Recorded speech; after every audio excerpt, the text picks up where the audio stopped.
யாவரும் கண்களை மூடி கர்த்தருடைய சமூகத்தை நோக்கி பார்த்து உள்ளத்தின் ஆழத்திலிருந்து கர்த்தரை துதியோடும் ஸ்தோத்திரத்தோடும் கர்த்தருக்கு நாம் செலுத்துகிற நன்றி பலிகளோடு கூட இந்த ஆராதனையை ஆரம்பிக்க போகிறோம். அவருடைய முகத்தையே நோக்கி பார்த்து உம்மை நோக்கி பார்க்கிறேன் இயேசுவே, உம்மையே நான் நினைத்து உம்மை துதிக்கிறேன் என்று சொல்லி அவருடைய முகத்தை நோக்கி பார்த்து அவர் செய்த நன்மைகளை எல்லாம் நினைத்து கர்த்தரை இப்படியே நாம் மகிமைப்படுத்துவோமா? க்ளோரி. உம்மை நோக்கி பார்க்கின்றே, உம்மை நினைத்து துதிக்கின்றே, உம்மை நோக்கி பார்க்கின்றே, உம்மை நினைத்து துதிக்கின்றே. ஏசையா ஸ்தோத்திரம், ஏசையா ஸ்தோத்திரம், ஏசையா ஸ்தோத்திரம், ஏசையா ஸ்தோத்திரம். உலகம் வெறுக்கையில் நீரோ அணைக்கின்றீர், உலகம் வெறுக்கையில் நீரோ அணைக்கின்றீர். உமது அணைப்பிலே, உமது அணைப்பிலே அந்த வெறுப்பை மறக்கின்றே,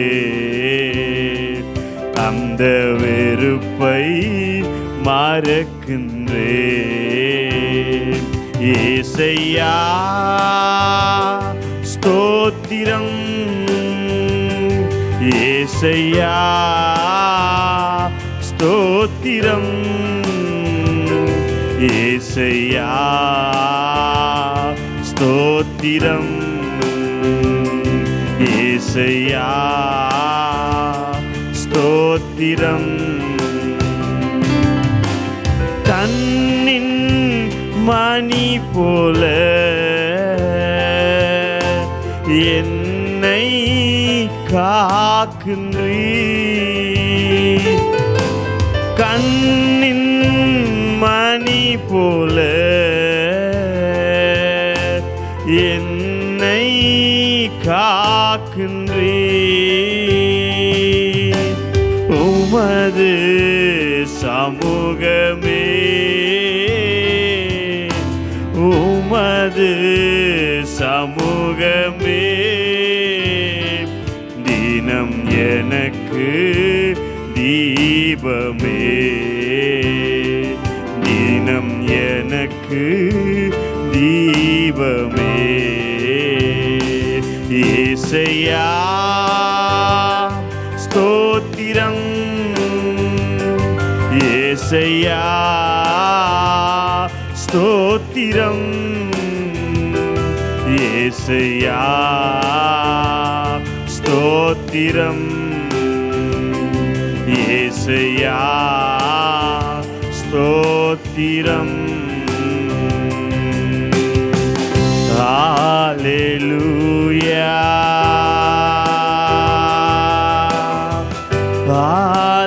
ஹல்லேலூயா,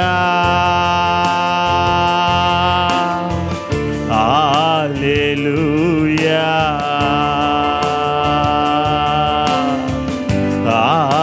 ஹல்லேலூயா.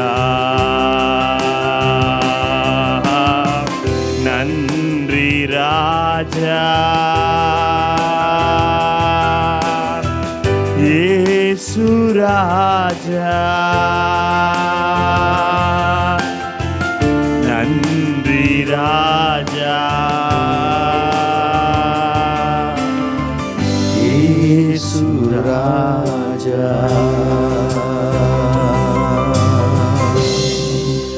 உம்மை நோக்கி பார்த்து உம்மையே நினைத்து உம்மை துதிக்க உம்மை மகிமைப்படுத்த கர்த்தர் தந்த இந்த நல்ல அன்பின் ஸ்லாக்கியத்திற்காக நன்றி.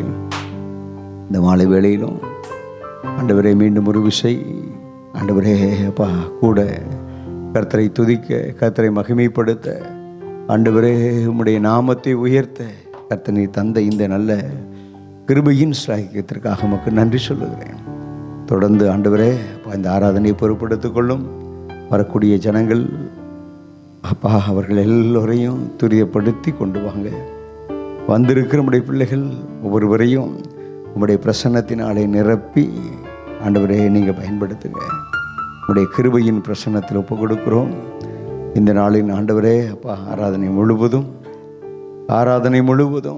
ஆண்டவரே உம்முடைய பிரசன்னத்தினாலே நிரப்பப்பட்ட அப்படிப்பட்ட அனுபவத்தோடு கூட இருக்கிற ஆராதனையாக இருக்க வேண்டும் என்று சொல்லி உம்முடைய திருச்சமூகத்தில் ஒப்பு கொடுக்கிறோம். கர்த்தருடைய திருக்கரம், இரட்சகருடைய மீட்பருடைய திருக்கரம் தொடர்ந்து ஆண்டவரே பொறுப்பெடுக்கட்டும், ஆசீர்வதிக்கட்டும், வழி நடத்தட்டும். தேவ கிருபைக்கு ஒப்பு கொடுக்கிறோம், அர்ப்பணிக்கிறோம். ஆசீர்வதியும் வழி நடத்தும் இயேசுவின் நாமத்தில் பிதாவே. ஆமேன், ஆமேன், ஆமேன். ஹல்லேலூயா. கரங்களை உயர்த்தி சொல்லுங்க, ஹல்லேலூயா. தெரிந்த ஒரு பாடலை சகோதரனோடு கூட இணைந்து ஒரு பாடலை பாடி கர்த்தருடைய நாமத்தை மகிமைப்படுத்த போகிறோம். என்னோடு நீர் இருப்பதே என் வாழ்வின் மேன்மை ஐயா, என்னோடு நீர் வருவதே என் வாழ்வின் பாக்கியம் ஐயா, என்னோடு நீர் இருப்பதே என் வாழ்வின் மேன்மை ஐயா, என்னோடு நீர் வருவதே என் வாழ்வின் பாக்கியம் ஐயா. பிரசன்னமே, தேவ பிரசன்னமே போதுமே என் வாழ்விலே, பிரசன்னமே, தேவ பிரசன்னமே போதுமே என் வாழ்விலே. நீங்க இல்லாத ஒரு நொடி கூட என் வாழ்வில் வேண்டாமையா ஏசையா, நீங்க இல்லாத ஒரு நொடி கூட என் வாழ்வில் வேண்டாமையா. என்னோடு நீர் இருப்பதே என் வாழ்வின் மேன்மை ஐயா, என்னோடு நீர் வருவதே என் வாழ்வின் பாக்கியம் ஐயா. இரவும் பகலும் உம்முடைய நினைவாளின் இருதயம் உம்மை நோக்கி தேடுதையா. அப்படி தேடுகிற இருதயமாய் என் உள்ளம் இருக்க வேண்டும் என்று சொல்லி அர்ப்பணிப்போடு கூட பாடுவோம்.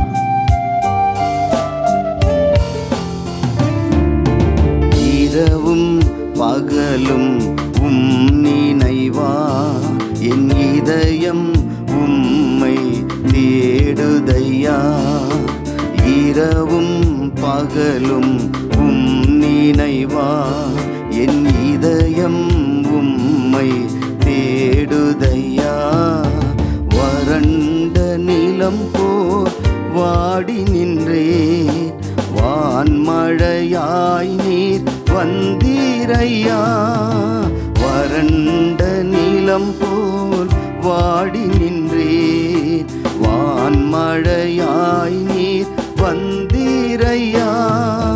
பிரசன்னமே, தேவ பிரசன்னமே போதுமே என் வாழ்விலே, பிரசன்னமே, தேவ பிரசன்னமே போதுமே என் வாழ்விலே.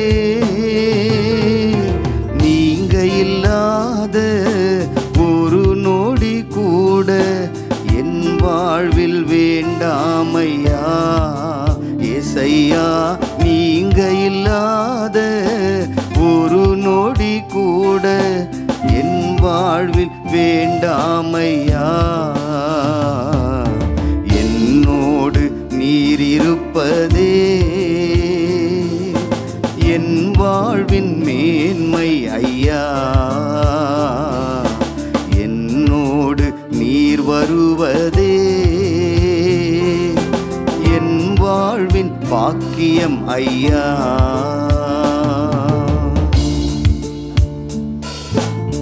உம்மை விட்டு பிரிக்கும் பாவங்களை முனமனதோடு கூட வெறுத்தேன் ஐயா.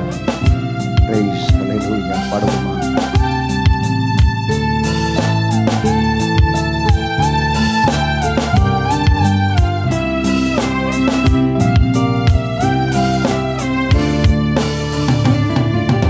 உம்மை விட்டு பிரிக்கும் பாவங்களை முழு மனதோடு வெறுத்தேன் ஐயா.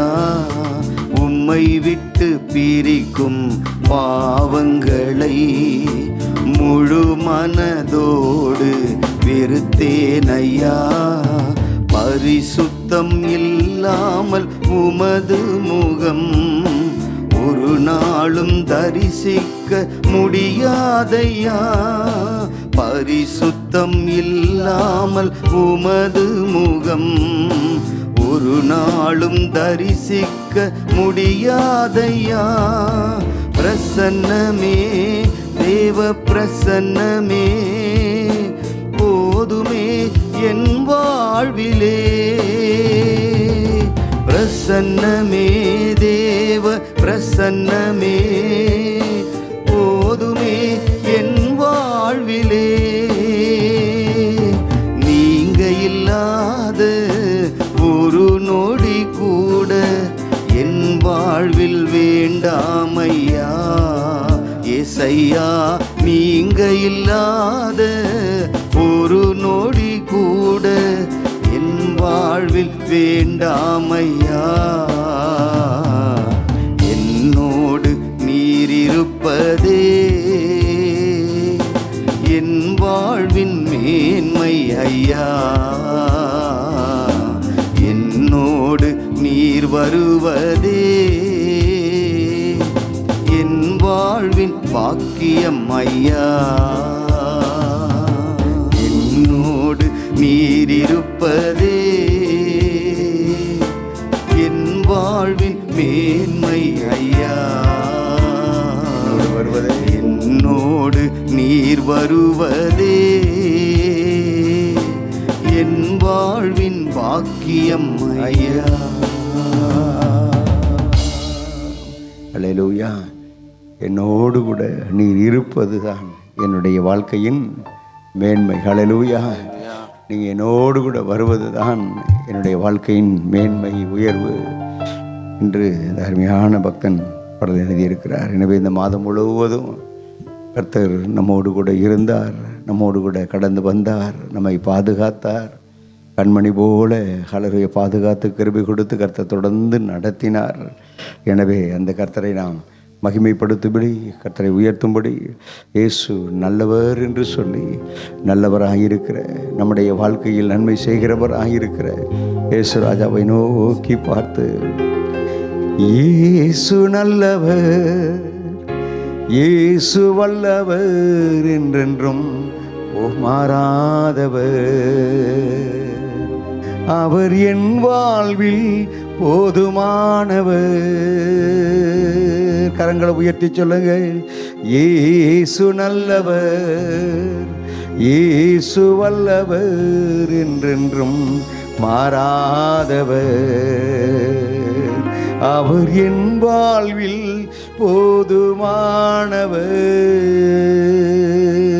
கரங்களை தட்டி உற்சாகத்தோடு, இயேசு நல்லவர், இயேசு வல்லவர், என்றென்றும் மாறாதவர், அவர் என்றென்றும் மாறாதவர். இயேசு நல்லவர், இயேசு வல்லவர், என்றென்றும் மாறாதவர். அவர் என்றென்றும் மாறாதவர். வியாதியில் விடுதலை தந்து சுகபலனோடு கூட இந்த நாள் வரைக்கும் நம்மை நடத்தின இயேசு நல்லவர். பாடுவோமா?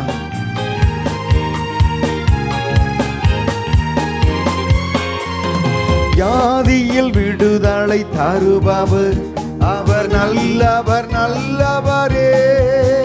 நம் பாவத்தை மன்னிக்கும் பரிசுத்தர், அவர் நல்லவர் நல்லவரே. வியாதியில் விடுதலை தருபவர், அவர் நல்லவர் நல்லவரே. நம் பாவத்தை மன்னிக்கும் பரிசுத்தர், அவர் நல்லவர் நல்லவரே. அவர் நல்லவர், சர்வ வல்லவர், அவர் கிருபை என்றும் உள்ளது. அவர் நல்லவர், சர்வ வல்லவர், அவர் கிருபை என்றும் உள்ளது. இயேசு நல்லவர், இயேசு வல்லவர், என்றென்றும் மாறாதவர். அவர் என்றென்றும் மாறாதவர். துன்பத்தில் ஆறுதல் அளிப்பவர், அவர் நல்லவர் நல்லவரே. பாடுவோமா?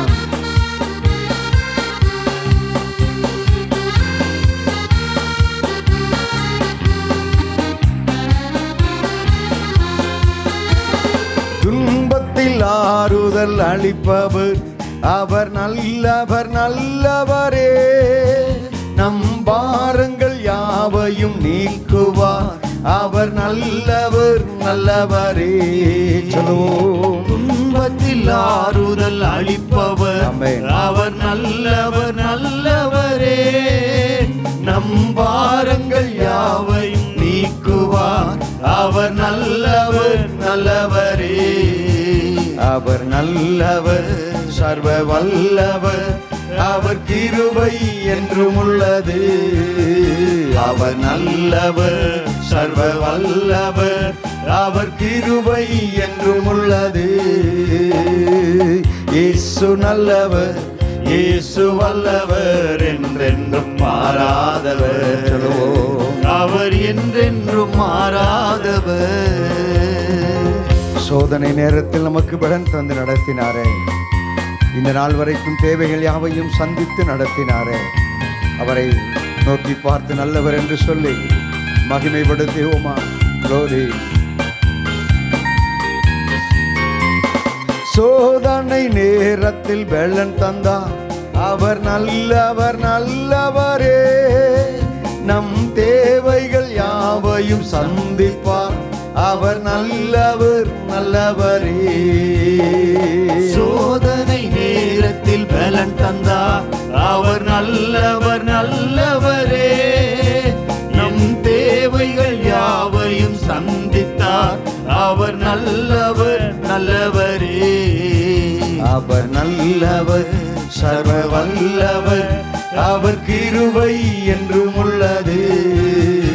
அவர் நல்லவர், சர்வ வல்லவர், அவர் கிருபை என்றும் உள்ளது. இயேசு நல்லவர், இயேசு வல்லவர், என்றென்றும் மாறாதவர். அவர் என்றென்றும் மாறாதவர். இதுவரை என்னை நடத்தினாரே, ஓ இனிமேலும் என்னை நடத்துவாரே. பாடுவோமா?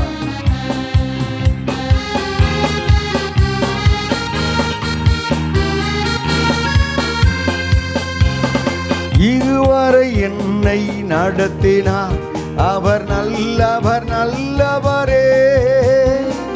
இனிமேலும் என்னை நடத்துவார், அவர் நல்லவர் நல்லவரே. பாடுவோம். இதுவரை என்னை நடத்தினார், ஆமென். அவர் நல்லவர் நல்லவரே. இனிமேலும் இனிமேலும் என்னை நடத்துவார், அவர் நல்லவர் நல்லவரே. அவர் நல்லவர், சர்வ வல்லவர், அவர் கிருபை என்றும் உள்ளது. சொல்லுவோம். அவர் நல்லவர், சர்வ வல்லவர், அவர் கிருபை என்றும் உள்ளது.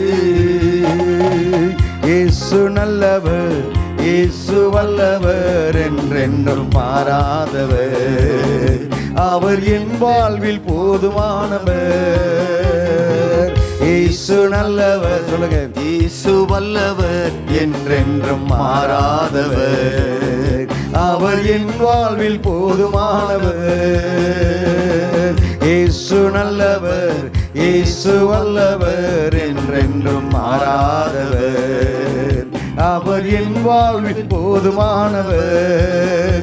அவர் என் வாழ்வில் போதுமானவர். அவர் என் வாழ்வில் போதுமானவர். இயேசு நல்லவர், இயேசு வல்லவர், என்றென்றும் மாறாதவர். அவர் என்றென்றும் மாறாதவர். அவர் என் வாழ்வில் போதுமானவர். ஆமே. நம்முடைய கொஞ்ச நேரம் கண்களை மூடி, அவர் என் வாழ்வில் போதுமானவர். கரங்களை உயர்த்தி இயேசு நல்லவர் சொல்லுங்க. இயேசு வல்லவர், என்றென்றும் மாறாதவர். அவர் என் வாழ்வில் போதுமானவர். மீண்டும் ஒரு முறை சொல்லுங்க. அவர் என் வாழ்வில் போதுமானவர். நன்றி தகப்பனே, நன்மை செய்தீரே. சொல்லுவோம். நன்றி தகப்பனே, நன்மை செய்தீரே. நன்றி பாலி பீடம் கட்டுவோம், நல்ல தெய்வம் நன்மை செய்தார். பாடுவோம். நன்றி பாலி பீடம் கட்டுவோம், நல்ல தெய்வம் நன்மை செய்தார். செய்த நன்மை ஆயிரங்கள், அதை சொல்லி சொல்லி பாடுவேன். செய்த நன்மை ஆயிரங்கள், அதை சொல்லி சொல்லி பாடுவேன். நன்றி தகப்பனே, நன்மை செய்தீரே.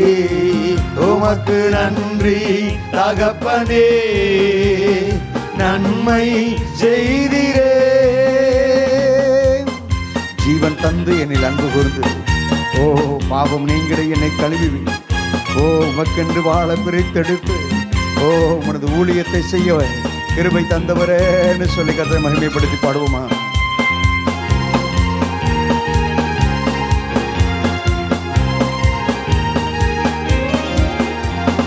ஜீவன் தந்து நீர் அன்பு கூர்ந்தே, பாவம் நீங்கிட கழுவி விட்டீர். பாடுங்க. ஜீவன் தந்து நீர் அன்பு கூர்ந்தீர், ஆமென். பாவம் நீங்கிட கழுவி விட்டீர்.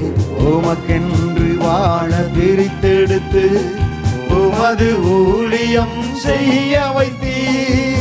உமக்கென்று வாழ பிரித்தெடுத்து, உமது ஊழியம் செய்ய வைத்தீர். நன்றி தகப்பனே, நன்மை செய்தீரே. உமக்கு நன்றி தகப்பனே.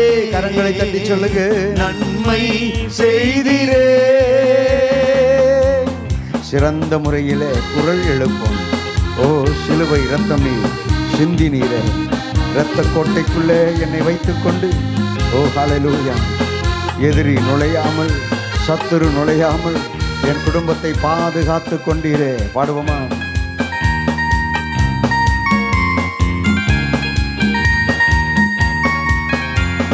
சிறந்த முறையிலே குரல் எழுப்பும், சிலுவை ரத்தம் நீர் சிந்தி நீரே.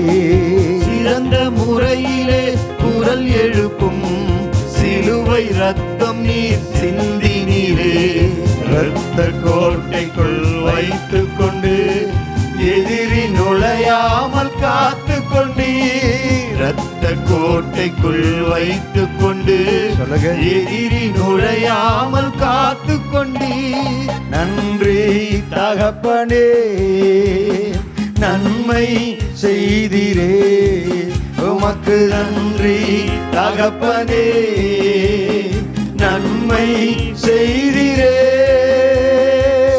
இருளின் அதிகாரம் அகற்றிவிட்டு உணர்ந்து ஒரு காலத்தில் அந்தகார இருளில் இருந்தோமே, அந்தகார இருளில் இருந்த உங்களையும் என்னையும் கர்த்தர் ஆச்சரியமான ஒளிக்கு கொண்டு வந்தாரே, வெளிச்சத்தின் பிள்ளைகளாய் மாற்றினாரே. பாடுவோமா நன்றி நிறைந்த இருதயத்தோடு.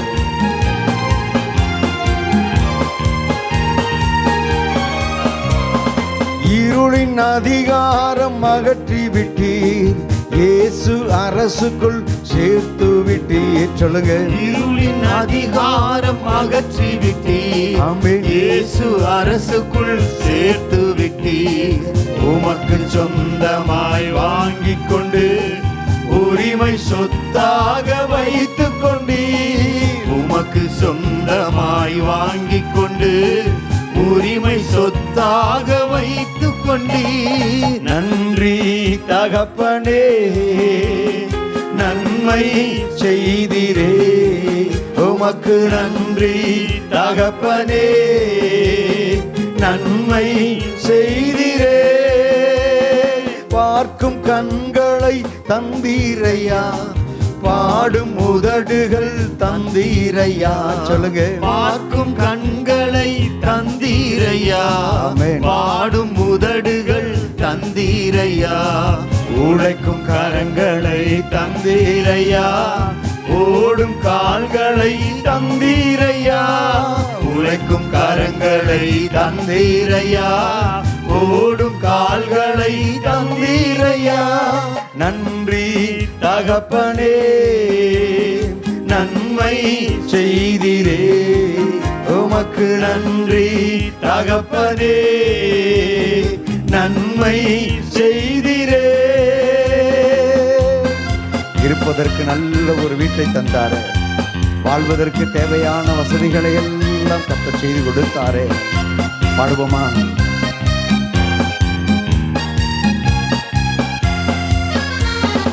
இருக்க நல்ல ஒரு வீடு தந்தி, வாழ தேவையான வசதி தந்தி. இருக்க நல்ல ஒரு வீடு தந்தி, ஆமென். வாழ தேவையான வசதி தந்தி. கடுமையாக தினம் உழைக்க வைத்தீர், கடனே இல்லாமல் வாழ வைத்தீர். கடுமையாக தினம் உழைக்க வைத்தீர், கடனே இல்லாமல் வாழ வைத்தீர். நன்றி தகப்பனே, நன்மை செய்திரே, உமக்கு நன்றி தகப்பனே, நன்மை செய்திரே. நன்றி தகப்பனே, நன்மை செய்திரே, உமக்கு நன்றி தகப்பனே, நன்மை செய்திரே. நன்றி பலிபீடம் கட்டுவோ, நல்ல தெய்வம் நன்மை செய்தார். நன்றி பலிபீடம் கட்டுவோம், ஆமென். நல்ல தெய்வம் நன்மை செய்தார். கௌரி கௌரி செய்த நன்மை ஆயிரங்கள், அதை சொல்லி சொல்லி பாடுவே. எனக்கு செய்த நன்மை ஆயிரங்கள், அதை சொல்லி சொல்லி பாடுவே.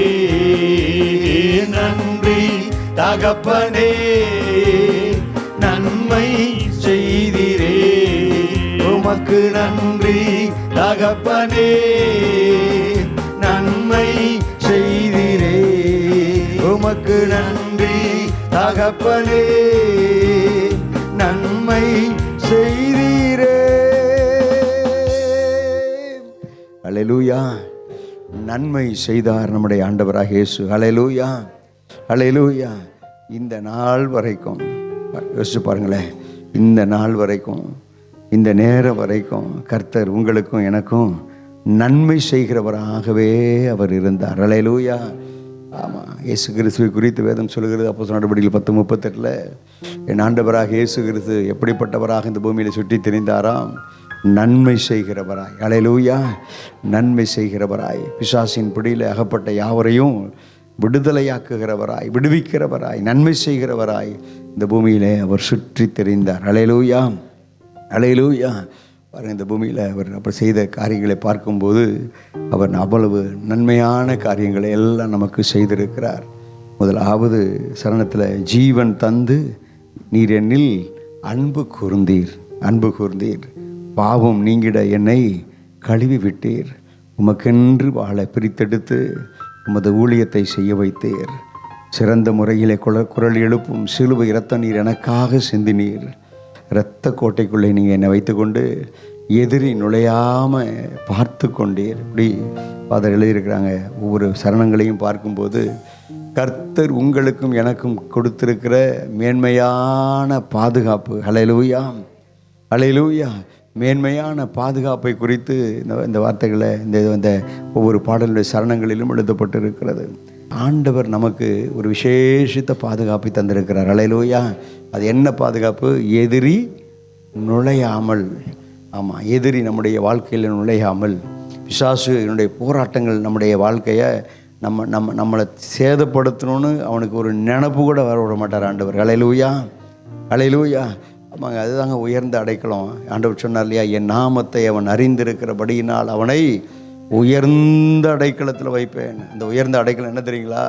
இந்த பிள்ளைகளே, சத்துருவுக்கு நம்மளுடைய நினைவே வராத அளவுக்கு கர்த்தர் அந்த உயர்ந்த அடைக்கலத்துக்குள்ளே உங்களை என்னைய கர்த்தர் வைத்து பாதுகாத்து வருகிறார். அல்லேலூயா. எளிமை நிற்போமா? எளிமை நின்று கண்களை மூடி கர்த்தருடைய சமூகத்தை நோக்கி பார்த்து, அப்பா, இப்படிப்பட்ட நல்ல பாதுகாப்பை கர்த்தர் கொடுத்தீரே. சொல்லுங்கள், வாய் திறந்து, எனக்கு கொடுத்தீரே, என் குடும்பத்துக்கு கொடுத்தீரே, உமக்கு நன்றி அப்பா. இயேசுவே, உம்முடைய இரத்தத்தினால. வாய் திறந்து கண்களை மூடி அப்படியே கர்த்தரை ஸ்தோத்திரம் பண்ண ஆரம்பிங்க.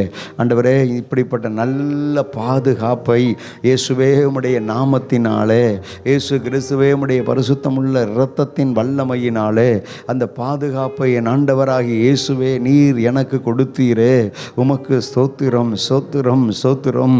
இரத்த கோட்டை கொண்டு போய் கர்த்தர் என்னை வைத்து எதிரி நுழையாமல் சொல்லுங்க, எதிரி ஹல்லேலூயா என் வாழ்க்கையில் நுழையாமல் ஆண்டவரே என்னை பாதுகாத்த தெய்வம் இயேசு. சொல்லுங்க, என்னை பாதுகாத்த தெய்வம் இயேசு, என்னை பாதுகாத்த தெய்வம் இயேசு. அந்த இயேசு கிறிஸ்து ஹல்லேலூயா என்னை பாதுகாத்து கிருபை கொடுத்து இது வரைக்கும் ஹல்லேலூயா என்னை நடத்தி கொண்டு வந்தாரே, அவரை பார்த்து சொல்லுங்க, நன்றி தகப்பனே, நன்மை செய்தீரே. வாய் திறந்து, நன்றி தகப்பனே, நன்மை செய்தீரே, நன்றி தகப்பனே, நன்மை செய்தீரே, நன்றி தகப்பனே, நன்மை செய்தீரே. இரத்த கோட்டைக்குள் வைத்து கொண்டு சொல்லுங்க, எதிரி நுழையாமல் காத்து கொண்டீர். இரத்த கோட்டைக்குள் வைத்து கொண்டு எதிரி நுழையாமல் காத்து கொண்டீர். உமக்கு சொந்தமாய் வாங்கி கொண்டு என்னை என் குடும்பத்தை உரிமை சொத்தாக வைத்து கொண்டீர். சொல்லுங்க, உமக்கு சொந்தமாய் வாங்கி கொண்டு உரிமை சொத்தாக வைத்து கொண்டீர். கடந்த நாட்கள் எல்லாம் என் குடும்பத்துக்காக உழைக்கும் கரங்களை தந்தீரையா. சொல்லுங்க, ஓடும் கால்களை தந்தீரையா. உழைக்கும் கரங்களை தந்தீரையா, ஓடும் கால்களை தந்தீரையா. இந்த வார்த்தையை சாதாரணமாக பாடிடாதீங்க. உழைக்கும் கரங்களை கர்த்தர் உங்களுக்கு தந்திருக்கிறாரு. சிலருக்கு உழைக்கக்கூடிய கரங்கள் இருக்கிறது, ஆனால் வேலை இல்லை. ஆனால் கர்த்தர் உங்களுக்கு நல்ல வேலையையும் கொடுத்து, வேலை செய்வதற்கு ஏற்ற பலனையும் கர்த்தர் கொடுத்து, உங்கள் கரங்களிலே கால்களிலே நல்ல பலனை கொடுத்து கர்த்தர் உங்களை நடத்தி வந்திருக்கிறாரே. எத்தனை பேர் ஹல்லேலூயா நடக்க முடியல, உட்கார முடியல, எழும்ப முடியல. என்னுடைய ஒரு சிலருக்கு எலும்பு பிரச்சனை, ஹல்லேலூயா போன் ப்ராப்ளம் என்றெல்லாம் சொல்லிட்டு இருக்கிறாங்களே. ஆண்டவர் உங்களுக்கு எனக்கு நல்ல ஹல்லேலூயா பலனை கொடுத்தாரே. உழைக்கும் கரங்களை தந்தீரையா. கரங்களை உயர்த்தி எப்படி சொல்லுங்க, உழைக்கும் கரங்களை தந்தீரையா. ஓடும் கால்களை தந்தீரையா. உழைக்கும் கரங்களை தந்தீரையா. ஓடும் கால்களை தந்தீரையா.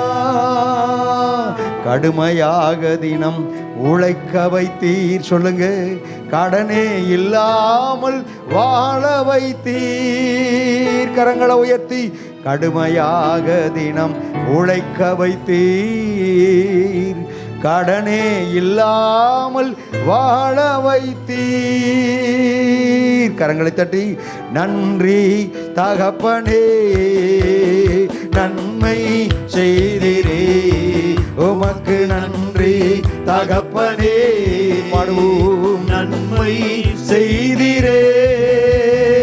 நன்றி தகப்பனே நன்மை செய்திரே. உமக்கு நன்றி தகப்பனே நன்மை செய்திரே.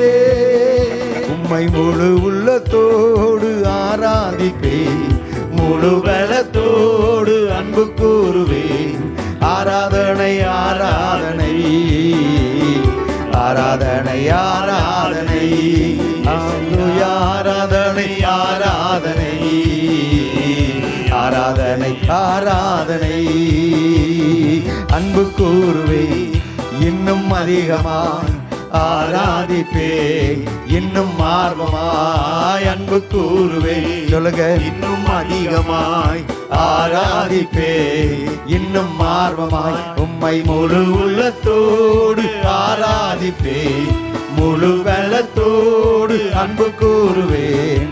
ஆராதனை ஆராதனை ஆராதனை ஆராதனை அல்லேலூயா. ஆராதனை ஆராதனை பாருங்க எல்லாரும். ஆராதனை ஆராதனை. எல்ரோயி எல்ரோயி என்னை கண்டீரே நன்றி ஐயா. சொல்லுங்க, எல்ரோயி எல்ரோயி என்னை கண்டீரே நன்றி ஐயா. என்னை கண்டீரே நன்றி ஐயா. ஆமென். என்னை கண்டீரே நன்றி ஐயா. உம்மை முழு உள்ளத்தோடு ஆராதிப்பேன், முழு பலத்தோடு அன்பு கூறுவேன். ஆராதனை ஆராதனை ஆராதனை ஆராதனை ஏசையா. ஆராதனை ஆராதனை ஆராதனை ஆராதனை. எபினேசரே எபினேசரே இதுவரையில் உதவி நீரே. சொல்லுங்க, எபினேசரே. ஆமென். எபினேசரே இதுவரை எனக்கும் என் குடும்பத்துக்கு உதவி நீரே. இதுவரையில் உதவி நீரே. ஆமென். இதுவரையில் உதவி நீரே. உம்மை முழு உள்ளத்தோடு ஆராதிப்பேன், முழு பலத்தோடு அன்பு கூறுவேன். ஆராதனை ஆராதனை ஆராதனை ஆராதனை ஏசையா. ஆராதனை ஆராதனை ஆராதனை ஆராதனை. ஏகோவாரப்பா ஏகோவாரப்பா ஏகோவாரப்பா சுகம் தந்தீரே. உணர்ந்து நன்றி ஐயா. சுகம் தந்தாரே. ஏகோவாரப்பா சுகம் தந்தீரே நன்றி ஐயா. சுகம் தந்தீரே நன்றி ஐயா. நல்ல சுகம் தந்தீரே நன்றி ஐயா. உம்மை முழு உள்ளத்தோடு ஆராதிப்பேன், முழு பலத்தோடு அன்பு கூறுவேன். ஆராதனை ஆராதனை ஆராதனை ஆராதனை இயேசையா. ஆராதனை ஆராதனை ஆராதனை ஆராதனை. அன்பு கூறுவேன் இன்னும் அதிகமாய், ஆராதிப்பேன் இன்னும் ஆர்வமாய். அன்பு கூறுவேன் ஆமென் இன்னும் அதிகமாய், ஆராதிப்பேன் இன்னும் ஆர்வமாய். உம்மை முழு உள்ளத்தோடு ஆராதிப்பேன், முழு பலத்தோடு அன்பு கூறுவேன். ஆராதனை ஆராதனை ஆராதனை ஆராதனை இயேசையா. ஆராதனை ஆராதனை ஆராதனை ஆராதனை. அப்படி ரெண்டு கரங்களை உயர்த்தி ஆராதனை ஆராதனை. உங்க சத்தத்தை உயர்த்தி ஆராதனை ஆராதனை. மீண்டும் ஒரு முறை ஆராதனை ஆராதனை ஆராதனை ஆராதனை. என்னை கண்டீரே நன்றி ஐயா, என்னை ரட்சித்தீரே. சொல்லுங்க நன்றி ஐயா,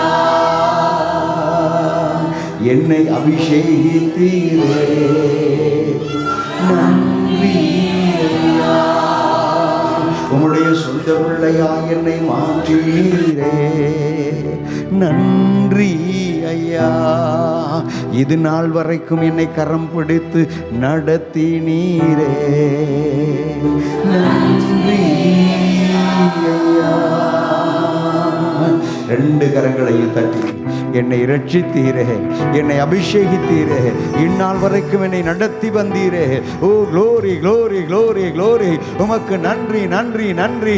ஆமென் ஹல்லேலூயா. ரீபா லஹாதாரா பாதாரா ஓ ஷபா மகந்து ராதாரா ஓ ரீபா கபாதாடா மகந்து ராதாராபா ரிகதலங்கதுரி மீதலமா ஊஷபதுட மகதுரி மீகதரகந்துரு. அல்லேலூயா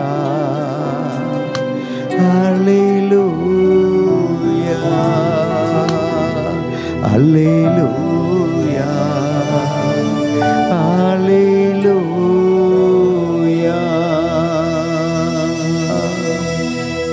என்னை கண்டவர், என்னை தெரிந்தெடுத்தவர், இதுவரை நாள் வரைக்கும் எனக்கு ஆலோசனை கொடுத்து என் மேல் உன்னுடைய கண்ணை வைத்து ஆலோசனை சொல்லி என்னை நடத்தி வந்தவர். இந்த மாலை வேளையிலும் நீங்கள் என்னோடு பேச போகிற அன்புக்காக ஸ்தோத்திரம். உண்மையான தேவதாசனை மறைத்து சிலுவையின் ஹல்லேலூயா நிழலிலே அபிஷேக அக்னியின் மறைவுக்குள்ளாய் நீர் நிரப்பி இந்த மாலை வேளையிலும் பயன்படுத்துங்க. வந்திருக்கிற பிள்ளைகளோடு கூட பேசுங்க. உடைய பரிசுத்த நாமம் ஒன்றே மகிமைப்படட்டும், உடைய கிருபை ஒன்றே வெளிப்படட்டும். இயேசு ரட்சகருடைய நாமத்தில் பிதாவே, ஆமென் ஆமென் ஆமென். கர்வம் ஜீசஸ் ஆமென். க்ளோரி ஸ்தோத்திரம். ஹல்லேலூயா. கரங்களை உயர்த்தி சொல்லுங்க ஹல்லேலூயா. ஆண்டவரும் ரட்சகரும் மீட்பருமாய் இருக்கிற இயேசு கிறிஸ்துவின் வல்லமையுள்ள நாமத்தினாலே இந்த அருமையான மாலை வேளையிலும் கூட கர்த்தருடைய சமூகத்துக்கு முன்பாக மீண்டுமாக நாம் கூடவும் கர்த்தரை மகிமைப்படுத்தவும் கர்த்தர் கிருபை தந்திருக்கிறார். இந்த நாளிலும் கூட கர்த்தருடைய வார்த்தை நம்முடைய மத்தியிலே கொண்டு வந்திருக்கிற அருமையான தேவனுடைய தாசன் சகோதரர் வில்லியம்ஸ் அவர்களுக்காக சபையாராக ஒரு கரங்களை தட்டி வரவேற்பு கொடுப்போம். அருமையான சகோதரனை வரவேற்கலாமா? Glory price. ஆண்டவராக இயேசுவின் நாமத்தில் யாவருக்கும் அன்பின் வாழ்த்துக்கள். கர்த்தர் நல்லவர், அவர் கிருபை என்றும் உள்ளது. ஹல்லேலூயா. இந்த வாய்ப்பினை தந்த முதலாவது ஆண்டவருக்கு ஸ்தோத்திரம். அருமையான பாஸ்டருக்கும் சபை மக்கள் எல்லாருக்கும் நன்றி உள்ள நான் இருக்கிறேன். இந்த நாளிலும் கூட கர்த்தருடைய வார்த்தை போக முன்னே கண்களை மூடி, அப்பா என்னோடு பேச ஆண்டவரே. கர்த்தாவே, நாங்கள் எத்தனையோ சத்தங்கள் காதுகள் கேட்கிறது ஐயா. அங்கே மரணங்கள், இங்கே போராட்டங்கள், இங்கே பலவிதமான காரியங்கள். இந்த சத்தத்தின் மத்தியில் ஆண்டவரே, ஆண்டுடைய மெல்லிய சத்தம் எங்கள் செவிகளை துணிக்க வேண்டுமா ஜெபிக்கிறோம். கர்த்தருடைய சத்தம் எங்கே இருந்தது? அந்த மெல்லிய சத்தத்தை எலியா கேட்டான். ஒருவேளை புயல், காற்று, பூகம்பம் எல்லா சந்தடிகள் மத்தியிலும் கூட கர்த்தர் பேசவில்லையாம். ஆனால் எல்லாவற்றுக்கும் பிற்பாடு ஒரு மெல்லிய சத்தம் கேட்டதாக நாம் வாசிக்கிறோம். ஆண்டவரே, அந்த மெல்லிய சத்தத்தோடு கூட என்னோடு பேசும் என்று சொல்லி ஆண்டவர் சமூகத்தை தாழ்த்துவோம். திருக்கரத்தால் தாங்கி என்னை திருசித்தம் போல நடத்தும் ஆண்டவரே. பாடலை பாடுவோம். வசனம் தியானிக்கையில் இதயமதில் ஆறுதலே, காரிருளில் நடக்கையிலே தீபமாக வழி நடத்தும் திருக்கரத்தா தாங்கி என்னை திருசித்தம் நடத்திடுவே. உயவன் கையில் களிமண்ணா அனுதினமும் வனைந்திடுமே. உயவன் கையில் களிமண்ணா அனுதினம் வனைந்திடுமே. ஆழ்கடலில் அலைகளினா அசையும் போது என் படகில் ஆத்ம நண்பர் இயேசு உண்டு, சேர்ந்திடுவே அவர் சமூகம். ஆத்ம நண்பர் இயேசு உண்டு, சேர்ந்திடுவே அவர் சமூகம். அவர் நமக்கா ஜீவன் தந்து அளித்தனரே, எரிய மீட்பு கண்களினா காண்கிறே. இன்பக்கானா தேசமதை கண்களினா காண்கிறேனே. இன்பக்கானா தேசமதை.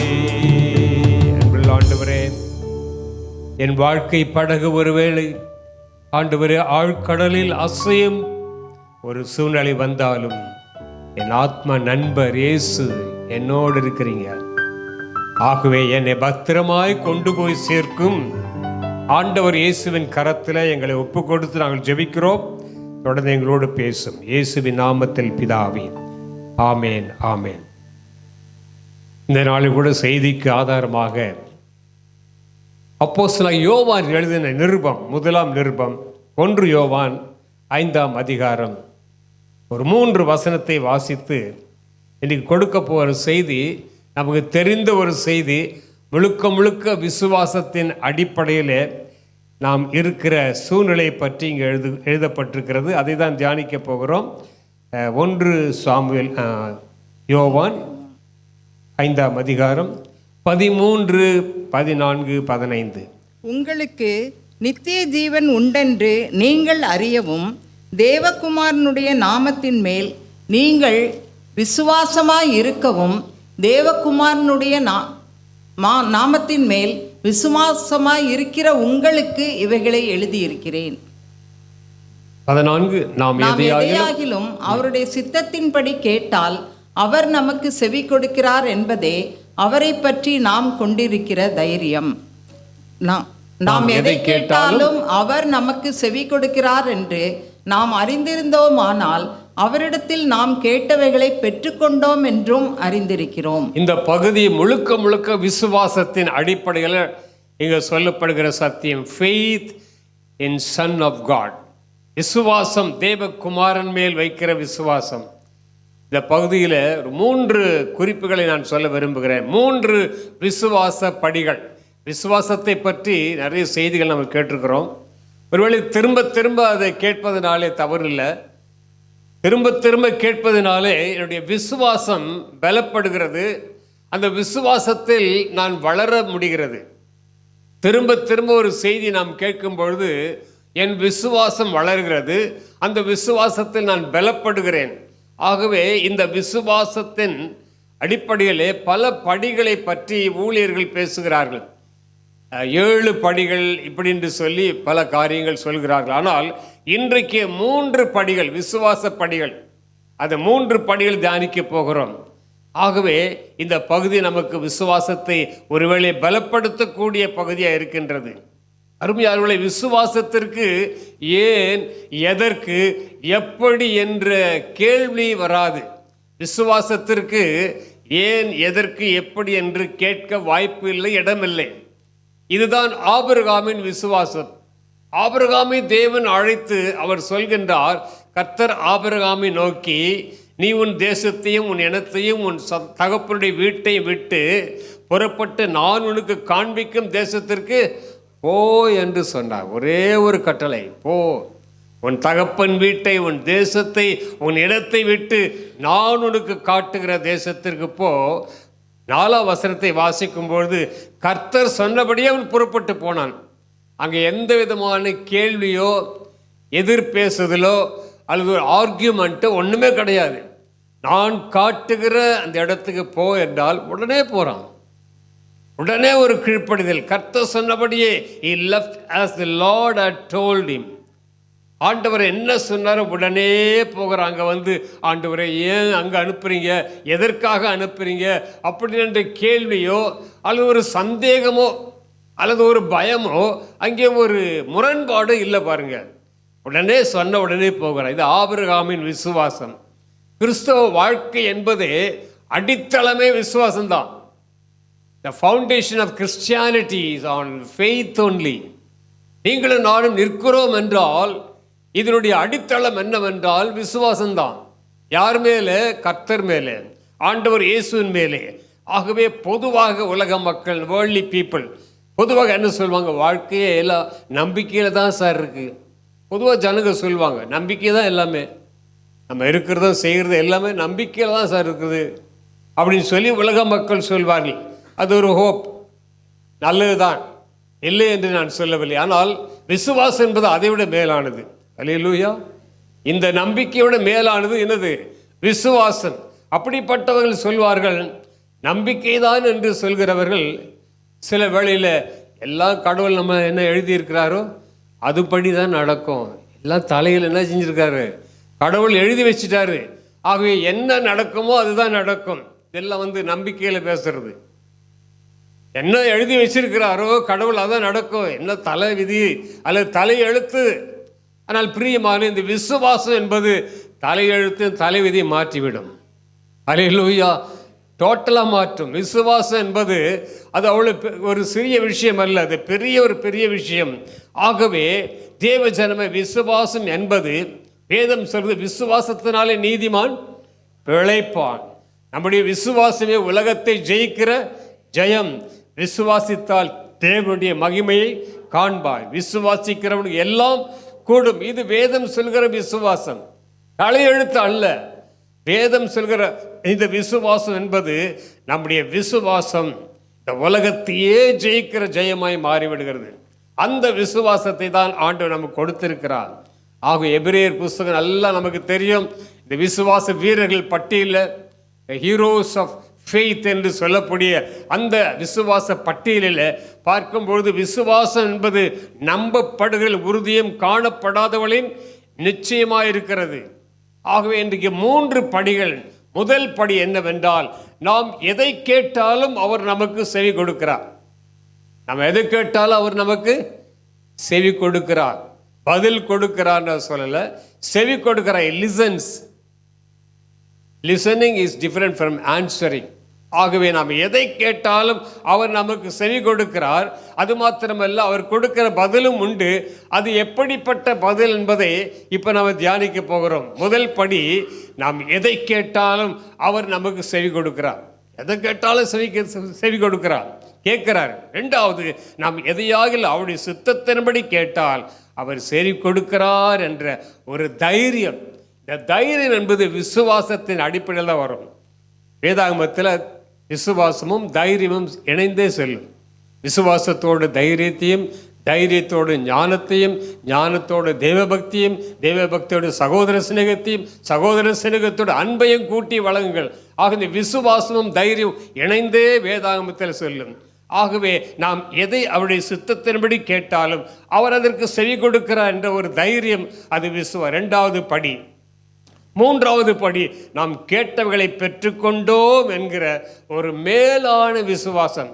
நான் கேட்டதை அவர் கொடுத்து விட்டார் என்ற ஒரு பாசிட்டிவ் மைண்ட் செட்.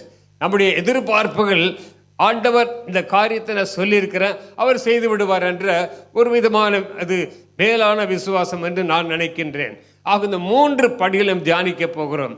முதலாவது, நாம் எதை கேட்டாலும் அவர் செவி கொடுக்கிறார். நம்ம ஜெபத்தில் எதை கேட்டாலும் அவர் செவி கொடுக்கிறார், கேட்கிறார் நம்ம ஜெபத்தை.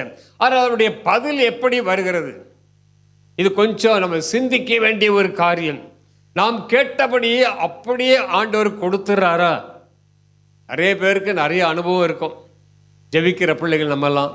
ஆகவே நான் கேட்டபடியே தேவன் கொடுத்து விடுவாரா? எப்படி கொடுப்பார்? எந்த விதத்தில் அது கொடுப்பார்? நீங்கள் உங்கள் பிள்ளைகளுக்கு, உங்கள் பிள்ளை உங்கள்கிட்ட ஏதோ ஒன்று கேட்குறாங்கன்னு வச்சுடுங்க. நீ கேட்கும்போது உடனே கொடுத்துருவீங்களா? அதை விசாரித்து இது இவனுக்கு நல்லதாக இருக்குமா, நன்மையாக இருக்குமா என்று நல்ல தீர விசாரித்து அதை நம்ம பிள்ளைக்கு என்ன செய்கிறோம், கொடுக்குறோம். கேட்ட உடனே எடுத்து கொடுக்கறது இல்லை. எந்த பெற்றோர் அப்படி செய்ய மாட்டாங்க. ஆகவே கேட்டவுடனே அதை விசாரிக்காமல் நம்ம செய்யறதில்ல. இது எதுக்கு இதை பிள்ளை கேட்குது, இதனால இவனுக்கு நன்மை வருமா, தீமை வருமா, எல்லாவற்றையும் யோசித்து தான் பெற்றோர்களை நம்ம செய்கிறோம். அருமையாளர்களே, சில வேளைகளில் நாம் அதை யோசிக்காமல் சில காரியங்களை செய்து விடுகிறோம். ஆனால் சில பதில்கள் ஆண்டவர் கொடுக்கிற சில பதில் நான் சொல்ல போகிறேன். பவுல் ஆண்டவரிடத்தில் ஒரு காரியத்துக்காக ஜெபம் பண்ணுறாரு. என்ன ஜெபம் பண்ணுறாரு? 2 கொரிந்தியர் 12ஆம் அதிகாரத்தில், ஆண்டவரே, என் சரீரத்தில் ஒரு முள் இருக்குது, அந்த முள் என்னை குட்டுகிற சாத்தானுடைய தூதனாய் இருக்கிறது. அதற்கு ஆண்டவர் கொடுக்கிற பதில் என்னவென்றால், அதற்கு அவர், என் கிருபை உனக்கு போதும், என் கிருபை உனக்கு போதும், பலவீனத்திலே என் பலம் பூரணமாய் விளங்கும் என்றார். இந்த பகுதியிலே அவன் கேட்டது, ஆண்டவரே, இந்த முள்ளை என்ன செஞ்சிருங்க, என் வாழ்க்கையிலிருந்து எடுத்துருங்கப்பா, இது என்னை குட்டிக்கொண்டே இருக்கிறது, ஏதோ ஒரு காரியம் என் வாழ்க்கையை முள் போல் இருக்கிறது. ஆண்டவர்கிட்ட ஜெபம் பண்ணிட்டே இருக்கிறேன், ஆனால் எந்த மாற்றமும் வரலை. அருமையான தேவ ஜனமே, அப்படி என்றால் பவுலுக்கு இந்த முள்ளை தேவன் எடுத்து விட்டாரா? நீங்க சொல்லுங்க, எடுத்துட்டாரா? ஆண்டவருடைய பதில் எப்படி வந்தது? என் கிருபை. அப்படி என்றால் my grace is sufficient for you. That means அந்த முள்ளானது அவர் சரீரத்தில் காலம் முழுவதும் இருந்திருக்கிறதுங்க. அவர் ஊழிய பாதையில் அந்த முள்ளோடு தான் ஊழியம் செஞ்சிருக்கிறார். நம்ம இது நெகட்டிவ் எடுக்கக்கூடாது, பாசிட்டிவ் எடுங்க. ஏனென்றால் இந்த பதிலை பவுல் சந்தோஷமாக ஏற்றுக்கொண்டார். என்ன ஆண்டவரே, நான் கேட்டது ஒன்று, நீங்கள் எப்படி சொல்கிறீங்களே, நம்மளால அப்படியே சொல்லியிருப்போம். நான் கேட்டது இந்த நல்ல காரியத்தை கேட்டேன், இது எனக்கு வேணும்னு கேட்டேன், நீங்கள் வேற மாதிரி சொல்கிறீங்களே. பவுல் அதை புரிந்து கொண்டு என் கிருபை உனக்கு போதும் என்ற அந்த வார்த்தையை எடுத்துக்கொண்டு அவர் சொல்கிறாரு, கிறிஸ்துவின் வல்லமை, நான் பலவீனமாக இருக்கிறேன், அந்த முள் என்னை விட்டு அகன்று போகாமல் போனாலும் பரவாயில்ல, அது நிமித்தமாக கிறிஸ்துவின் வல்லமை என் மேல் இறங்குகிறது. 9ஆம் 10ஆம் வசனத்தை வாசித்தால் அது பாசிட்டிவாக, அவருக்கு சாதகமாக அந்த பதிலை எடுத்துக்கொள்கிறார். இது ஒரு விசுவாச பக்குவம். இதுக்கு நமக்கு ஒரு என்ன செய்வேன், ஒரு ஸ்பிரிச்சுவல் மெச்சூரிட்டி தேவை. ஆண்டவர் கொடுக்கிற பதிலை நான் வாங்கி கொண்டு, இதுவும் தேவன் எனக்கு கொடுத்த பதில்தான், ஆசீர்வாதம் தான் என்று அக்செப்ட் பண்ணுறோம். பார்த்தீங்களா? அது ஒரு விசுவாச படிதான். நம்ம எதிர்பார்த்தது அப்படியே தேவன் கொடுக்கவில்லை என்றால் நாம் மனம் வருந்தி போகிறோம் அல்லது பின்வாங்கி போகிறோம். பவுல் சொல்கின்றாரு, நான் பலவீனமாய் இருக்கும் பொழுதே, எதனாலே? இந்த முள்ளினாலே நான் பலவீனமாய் இருக்கும் போதே நான் பலமுள்ளவனாய் இருக்கிறேன். ஆகவே என் பலவீனத்தை குறித்து I will post about my weaknesses. என்னுடைய பலவீனத்தில் நான் அதை பெருமை பாராட்டுகிறேன். so that Christ power may rest on me. அப்பொழுது ஆண்டவருடைய வல்லமை என் மேல் தங்குகிறது. இது ஒரு ஆவிக்குரிய பக்குவத்தைக்குரிய காரியங்கள். ஆகவே நான் பலவீனமாய் இருந்தாலும் பலமுள்ளவனாய் இருக்கிறேன். அருமையான தேவ ஜனமே, இந்த பதிலை தேவனிடத்தில் அவர் அதை பெற்றுக்கொண்டார். ஆண்டவர் சில சமயத்தில் நமக்கு சில பதில்களை ஆம் என்று சொல்வார். சில காரியங்களை கேட்கும்போது எஸ் கிராண்டட் எடுத்துக்கொள்ளலாம், ஆம். சில வேளையில் ஆண்டவர் கொஞ்சம் பொறுத்திருமா, கொஞ்சம் காத்திரு, அவசரப்பட வேண்டாம். நம்மளே அப்படி தான் சொல்கிறோம் பிள்ளைகளுக்கு, அவசரப்படாதே, கொஞ்சம் காத்திரு, டேடி உனக்கு நல்லதாக தான் செய்வாங்க, மம்மி உனக்கு நல்லதான் செய்வாங்க, கொஞ்சம் வெயிட் பண்ணு. சில சமயத்தில் ஆண்டவர் பதில் இல்லை என்றும் வரலாம், நோ. ஆனால் ஏற்றுக்கொள்ள முடியுங்களா? முடியுங்களா சிஸ்டர், பிரதர்? ஏற்றுக்கொள்ள முடியுமா? ஏற்றுக்கொள்ள வேண்டிய அவசியமாக இருக்கிறது. விசுவாசத்தின் படிகள் இதெல்லாம். சில வேளையில் தேவன் சொல்கிற காரியம் இதை ஏற்றுக்கொள்ளக்கூடிய பக்குவம் நமக்கு இல்லை. அந்த அளவுக்கு ஆவிக்குரிய ஒரு பலன், ஒரு வளர்ச்சி, முதிர்ச்சி ரொம்ப குறைவாக இருக்குது. இப்போ பவுல் வந்து சொல்லும் பொழுது அந்த பதிலை, மகனே என் கிருபை உனக்கு இருக்கு, நீ பலவீனத்தில் பலம் உள்ளவனாய் இருப்பாய், என் காரியத்தை நீ செய்வாய் என்று சொல்லி அவர் சொல்லும் பொழுது he accepted. அப்படியே அதை ஏற்றுக்கொண்டு ஊழியத்தை தொடர்ந்து செய்தார் பவுல். அருமையானவர்களே, இது விசுவாசத்தின் படிகள். கடினமாக இருந்தாலும் தேவன் அவருக்கு பலனை கொடுத்து திரளான சபைகளை உருவாக்கினார். ஏசியா மைனர் என்று சொல்லக்கூடிய பகுதியில் அவர் ஏராளமான சபைகளை உருவாக்கினார். அடிகள், காவல்கள் எல்லாம் மத்தியிலும் ஆண்டவரை மகிமைப்படுத்தி வாழ்ந்தார். அருமையானவர்களே, இன்றைக்கு அவர் எழுதின நிருபங்களை நாம் தியானித்து கொண்டிருக்கிறோம். ஆகவே தேவனுடைய பதில் எப்படி வருகிறது? என் ஜெபத்தை கேட்கிறார், உண்மை. நம்ம ஜெபிக்கும் போது என் விண்ணப்பத்தை, என் ஜெபத்தை கேட்கிறாரு. ஆனால் அவர் கொடுக்கிற பதில் எப்படி? அதை நான் ஏற்றுக்கொள்ளக்கூடிய பக்குவம் எனக்கு இருக்கிறதா? இன்னொரு உதாரணம் சொல்கிறேன். மத்தேயு 20ஆம் அதிகாரம் 20 - 23 வரை வாசித்தால், செபதேயுவின் குமாரருடைய தாயார் இயேசுவிடத்தில் வந்து ஒரு ரிக்வெஸ்ட் பண்ணுறாங்க, ஒரு விண்ணப்பம் சொல்கிறாங்க, கேட்குறாங்க. என்னவென்றால், யார் இந்த செபதேயின் குமாரர் என்றால் யாக்கோபும் யோவானும். இவங்களுக்கு ஆண்டு ஒரு பேர் கொடுத்திருந்தார். யாக்கோபுக்கும் யோவானுக்கும் ஒரு பேர் கொடுத்தார். என்ன பேர் தெரியுங்களா? இடி முழக்கம்னு பேர் கொடுத்தாரா? இடி முழக்கம், பவுனர் கேஸ், இடி முழக்கம் பேர் வச்சார். இந்த பிள்ளைகளுடைய யோவானு யாக்கோபுடைய அம்மா இயேசுப்பாட்ட வந்து ஒரு விண்ணப்பத்தை வைக்கிறாங்க. அந்த வசனத்தை வாசிக்கிறீங்களா? என்ன வசனம்? செபதேயுவின் குமாரருடைய தாய் தன் குமாரரோடு கூட அவரிடத்தில் வந்து அவரை பணிந்து கொண்டு, உம்மிடத்தில் ஒரு விண்ணப்பம் பண்ண வேண்டும் என்றார். ஒரு விண்ணப்பம் பண்ண வேண்டும் என்றால் அவர் அவளை நோக்கி, உனக்கு என்ன வேண்டும் என்று கேட்டார். என்ன வேண்டும் என்று கேட்டார். அதற்கு அவள், உம்முடைய ராஜ்யத்திலே என் குமாரனாகிய இவ்விரண்டு பேரில் ஒருவன் உமது வலது பாரிசத்திலும் ஒருவன் உமது இடது பாரிசத்திலும் உட்கார்ந்து இருக்கும்படி அருள் செய்ய வேண்டும். அருள் செய்ய வேண்டும். அந்த அம்மா கேட்டதுல தப்பே கிடையாது. அவங்க கேட்டது, ஆண்டவரே எனக்கு ஒரு வீடு கொடுங்க, என் பிள்ளைக்கு நல்ல ஒரு கல்யாணம் பண்ணி கொடுங்க, என் பிள்ளைக்கு நல்ல ஒரு தொழிலை கொடுங்க, இதெல்லாம் அவங்க கேட்கலைங்க. அவங்க கேட்டது பரலோக ராஜ்யத்தின் ஆசீர்வாதம். ராஜா உங்கள் ராஜ்யத்தில் வரும்போது என் பிள்ளைங்க ஒருத்தன் வலது பக்கத்திலும் இன்னொரு இடது பக்கத்தில் உட்காரும்படி அருள் செய்யணும். இந்த ஜப குறிப்பு தப்பு கிடையாது. அதில் ஆண்டவருடைய ஆன்சர் எப்படி வந்தது தெரியுங்களா? தொடர்ந்து வாசிங்க. என்ன வாசிங்க? பிரதியுத்தரமாக, நீங்கள் கேட்டுக்கொள்ளுகிறது இன்னது என்று உங்களுக்கு தெரியவில்லை. தெரியாமலே கேட்டுட்டு இருக்கிறோம். தேவ சித்தம் அறியாமலே நம்ம சில காரியத்தை கேட்டுகிட்டே இருக்கிறோம். ஆனால் நடக்கிறத பார்த்தா நமக்கு வித்தியாசமாகவே முடியுது. ஆனால் அங்கே என்ன ஆண்டவர் சொல்ல விரும்புகிறார் இந்த அம்மாவுக்குன்னு கேட்டீங்கன்னா, நீங்கள் கேட்கிறது இன்னதென்று உங்களுக்கு தெரியவில்லை. தொடர்ந்து வாசிங்க. நான் குடிக்கும் பாத்திரத்தில் நீங்கள் குடிக்கவும், நான் பெறும் ஸ்நானத்தை நீங்கள் பெறவும் உங்களால் கூடுமா என்றார். அதற்கு அவர்கள் கூடும் என்றார்கள். அவர் அவர்களை நோக்கி, என் பாத்திரத்தில் நீங்கள் குடிப்பீர்கள், நான் பெறும் ஸ்நானத்தையும் நீங்கள் பெறுவீர்கள். ஆனாலும் பாரிசத்திலும் என் இடது பாரிசத்திலும் உட்கார்ந்திருக்கும்படி என் பிதாவினால் எவர்களுக்கு ஆயத்தம் பண்ணப்பட்டிருக்கிறதோ அவர்களுக்கே அல்லாமல் மற்றொருவருக்கும் அதை அருளுவது என் காரியம் அல்ல. It's not for me to grant. It's none of my business. இது என் காரியம் அல்ல. பிதா யாரை முன்குறித்து வைத்திருக்கிறாரோ அவங்க தான் அதற்கு தகுதியாக இருப்பார்கள். அருமையானவர்களே, இவங்க கேட்ட கேள்வி நல்ல ஒரு கேள்வி. பரலோக ஆசீர்வாதத்திற்காக கேட்கிறார்கள். தங்கள் பிள்ளைகள் நல்லா இருக்கணும், பரலோக ராஜ்யத்தில் அவங்க இருக்க வேண்டும் என்ற உன்னதமான நோக்கத்தோடு கேட்குற அந்த எண்ணங்கள், அவருடைய வாஞ்சைகள் நல்லா அற்புதமாக தான் இருக்கிறது. ஆனால் அவர் சொல்கிறார், நீங்கள் கேட்குறது உங்களுக்கே தெரியல. நம்ம தெரியாமல் அநேக காரியங்களை கேட்டுக்கொண்டே இருக்கிறோம். ஆனால் தேவன் கொடுக்கிற பதில் வேற ஆங்கிளில் வருது பாருங்க. அப்படி என்றால் இது என் காரியம் அல்ல.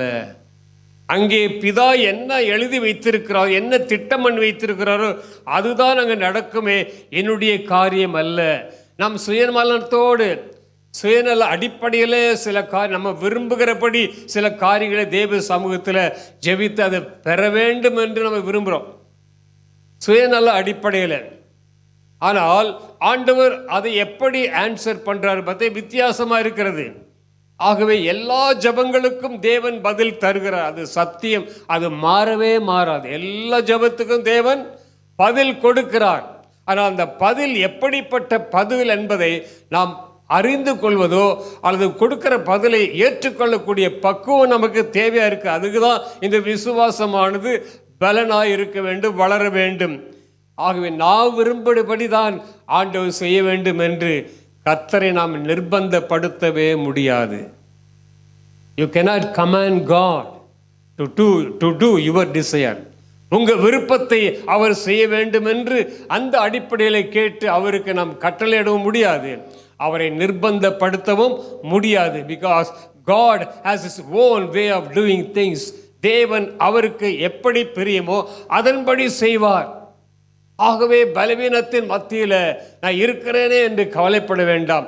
அந்த பலவீனத்தில் தான் தேவனுடைய வல்லமை, கிறிஸ்துவின் வல்லமை உங்கள் மேல் என் மேல் தங்கி இருக்கிறது.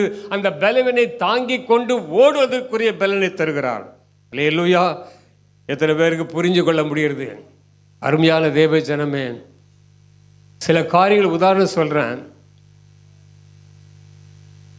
நம்ம இந்திய சரித்திரத்தில், மிஷனரி சரித்திரத்தில் எமி கார்மைக்கேல் என்ற ஒரு அம்மையார் திருநெல்வேலியில் டோனாவூர் ஃபெலோஷிப் இன்னும் இருக்கிறது. வட இந்தியாவில் ஊழியம் செய்கிற மிஷினரிகள் பிள்ளைகள் அங்கே தான் படிக்கிறாங்க. மிஷினரிகள் மனைவியும் கணவன் தான் அங்கே இருக்காங்க. அவங்க பிள்ளைகள் கூட வளர்றதே கிடையாது. லீவில் தான் எப்போமாவது போவாங்க.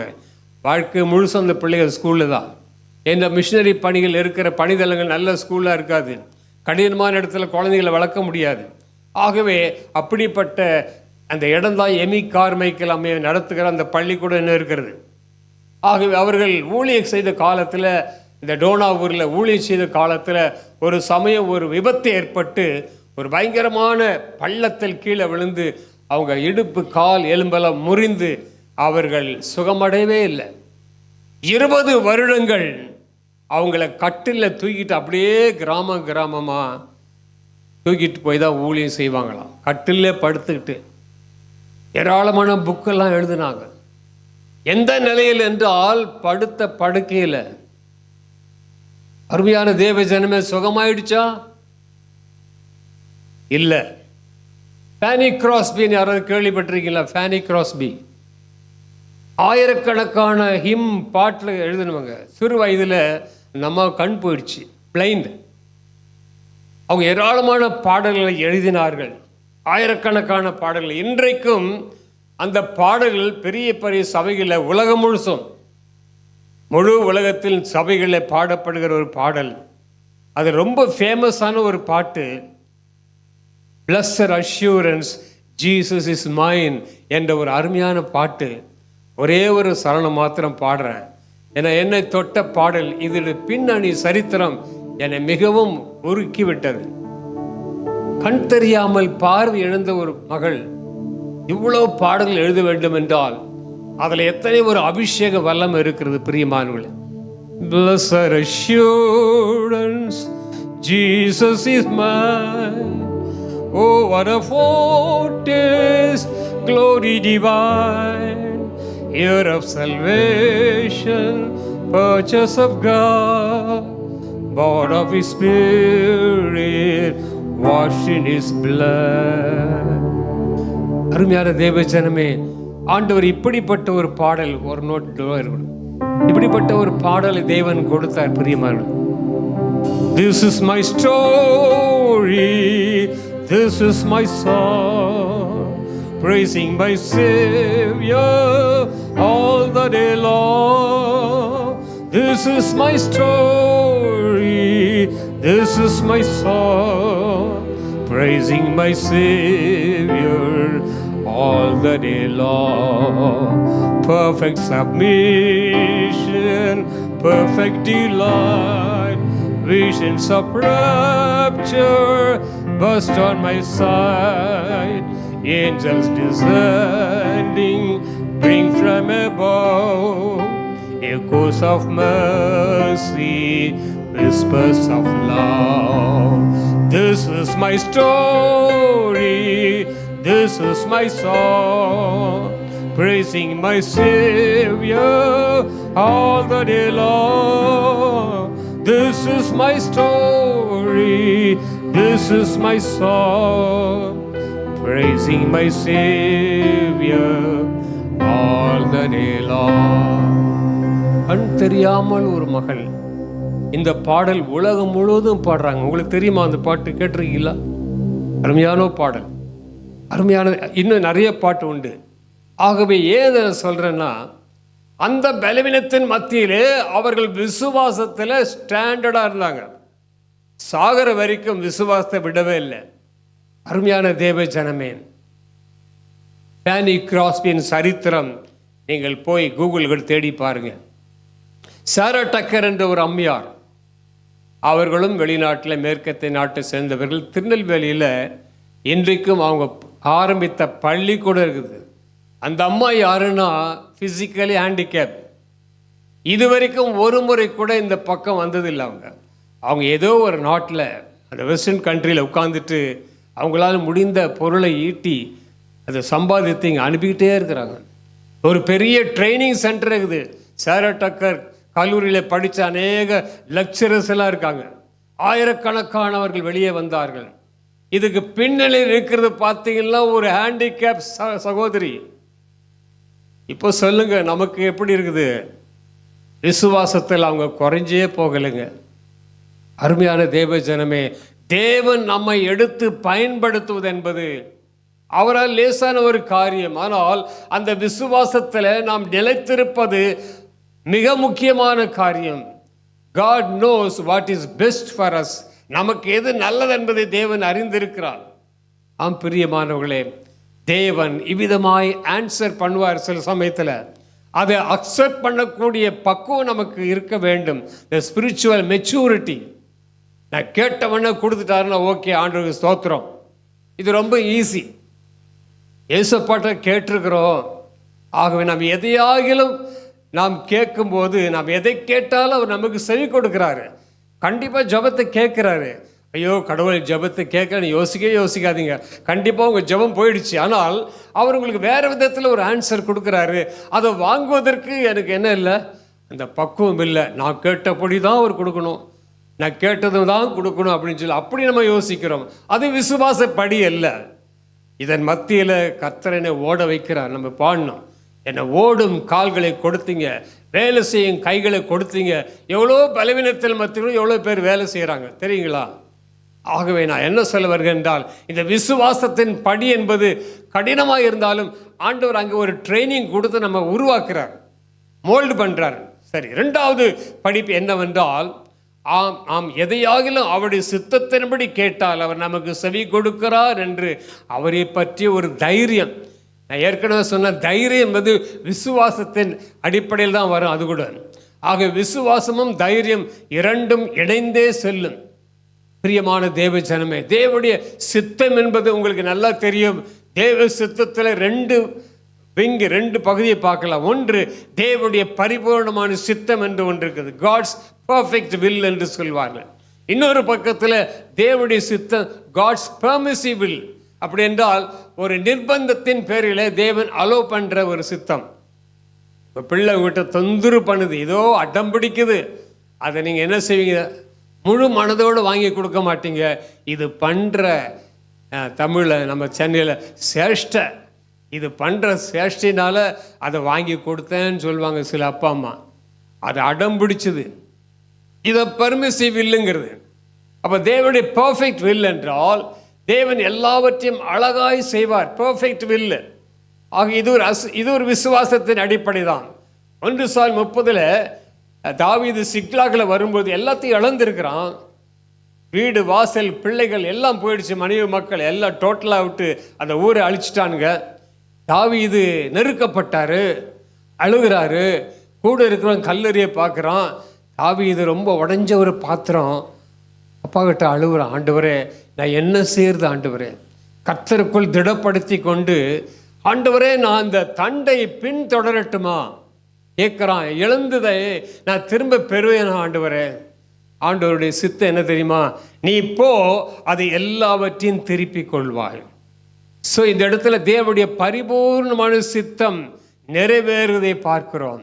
அவன் விசுவாசத்தை தேவன் கனப்படுத்துகிறான். ஆண்டவரே இது எனக்கு கிடைக்குமா? அவன் போய் பின்தொடர்ந்து தேவ வார்த்தையின்படி எல்லாவற்றையும் திரும்ப பெற்றுக்கொண்டான். தேவ ஆலோசனையின்படி கேட்டு அதன்படி செயல்படும் பொழுது நம்முடைய காரியங்களை தேவன் வாய்க்க பண்ணுகிறார். தேவ சித்தத்தை அறிந்து விசுவாசத்தின் அடிப்படையில் நாம் செயல்படும் பொழுது நமக்கு நிச்சயமாய் வெற்றி உண்டு.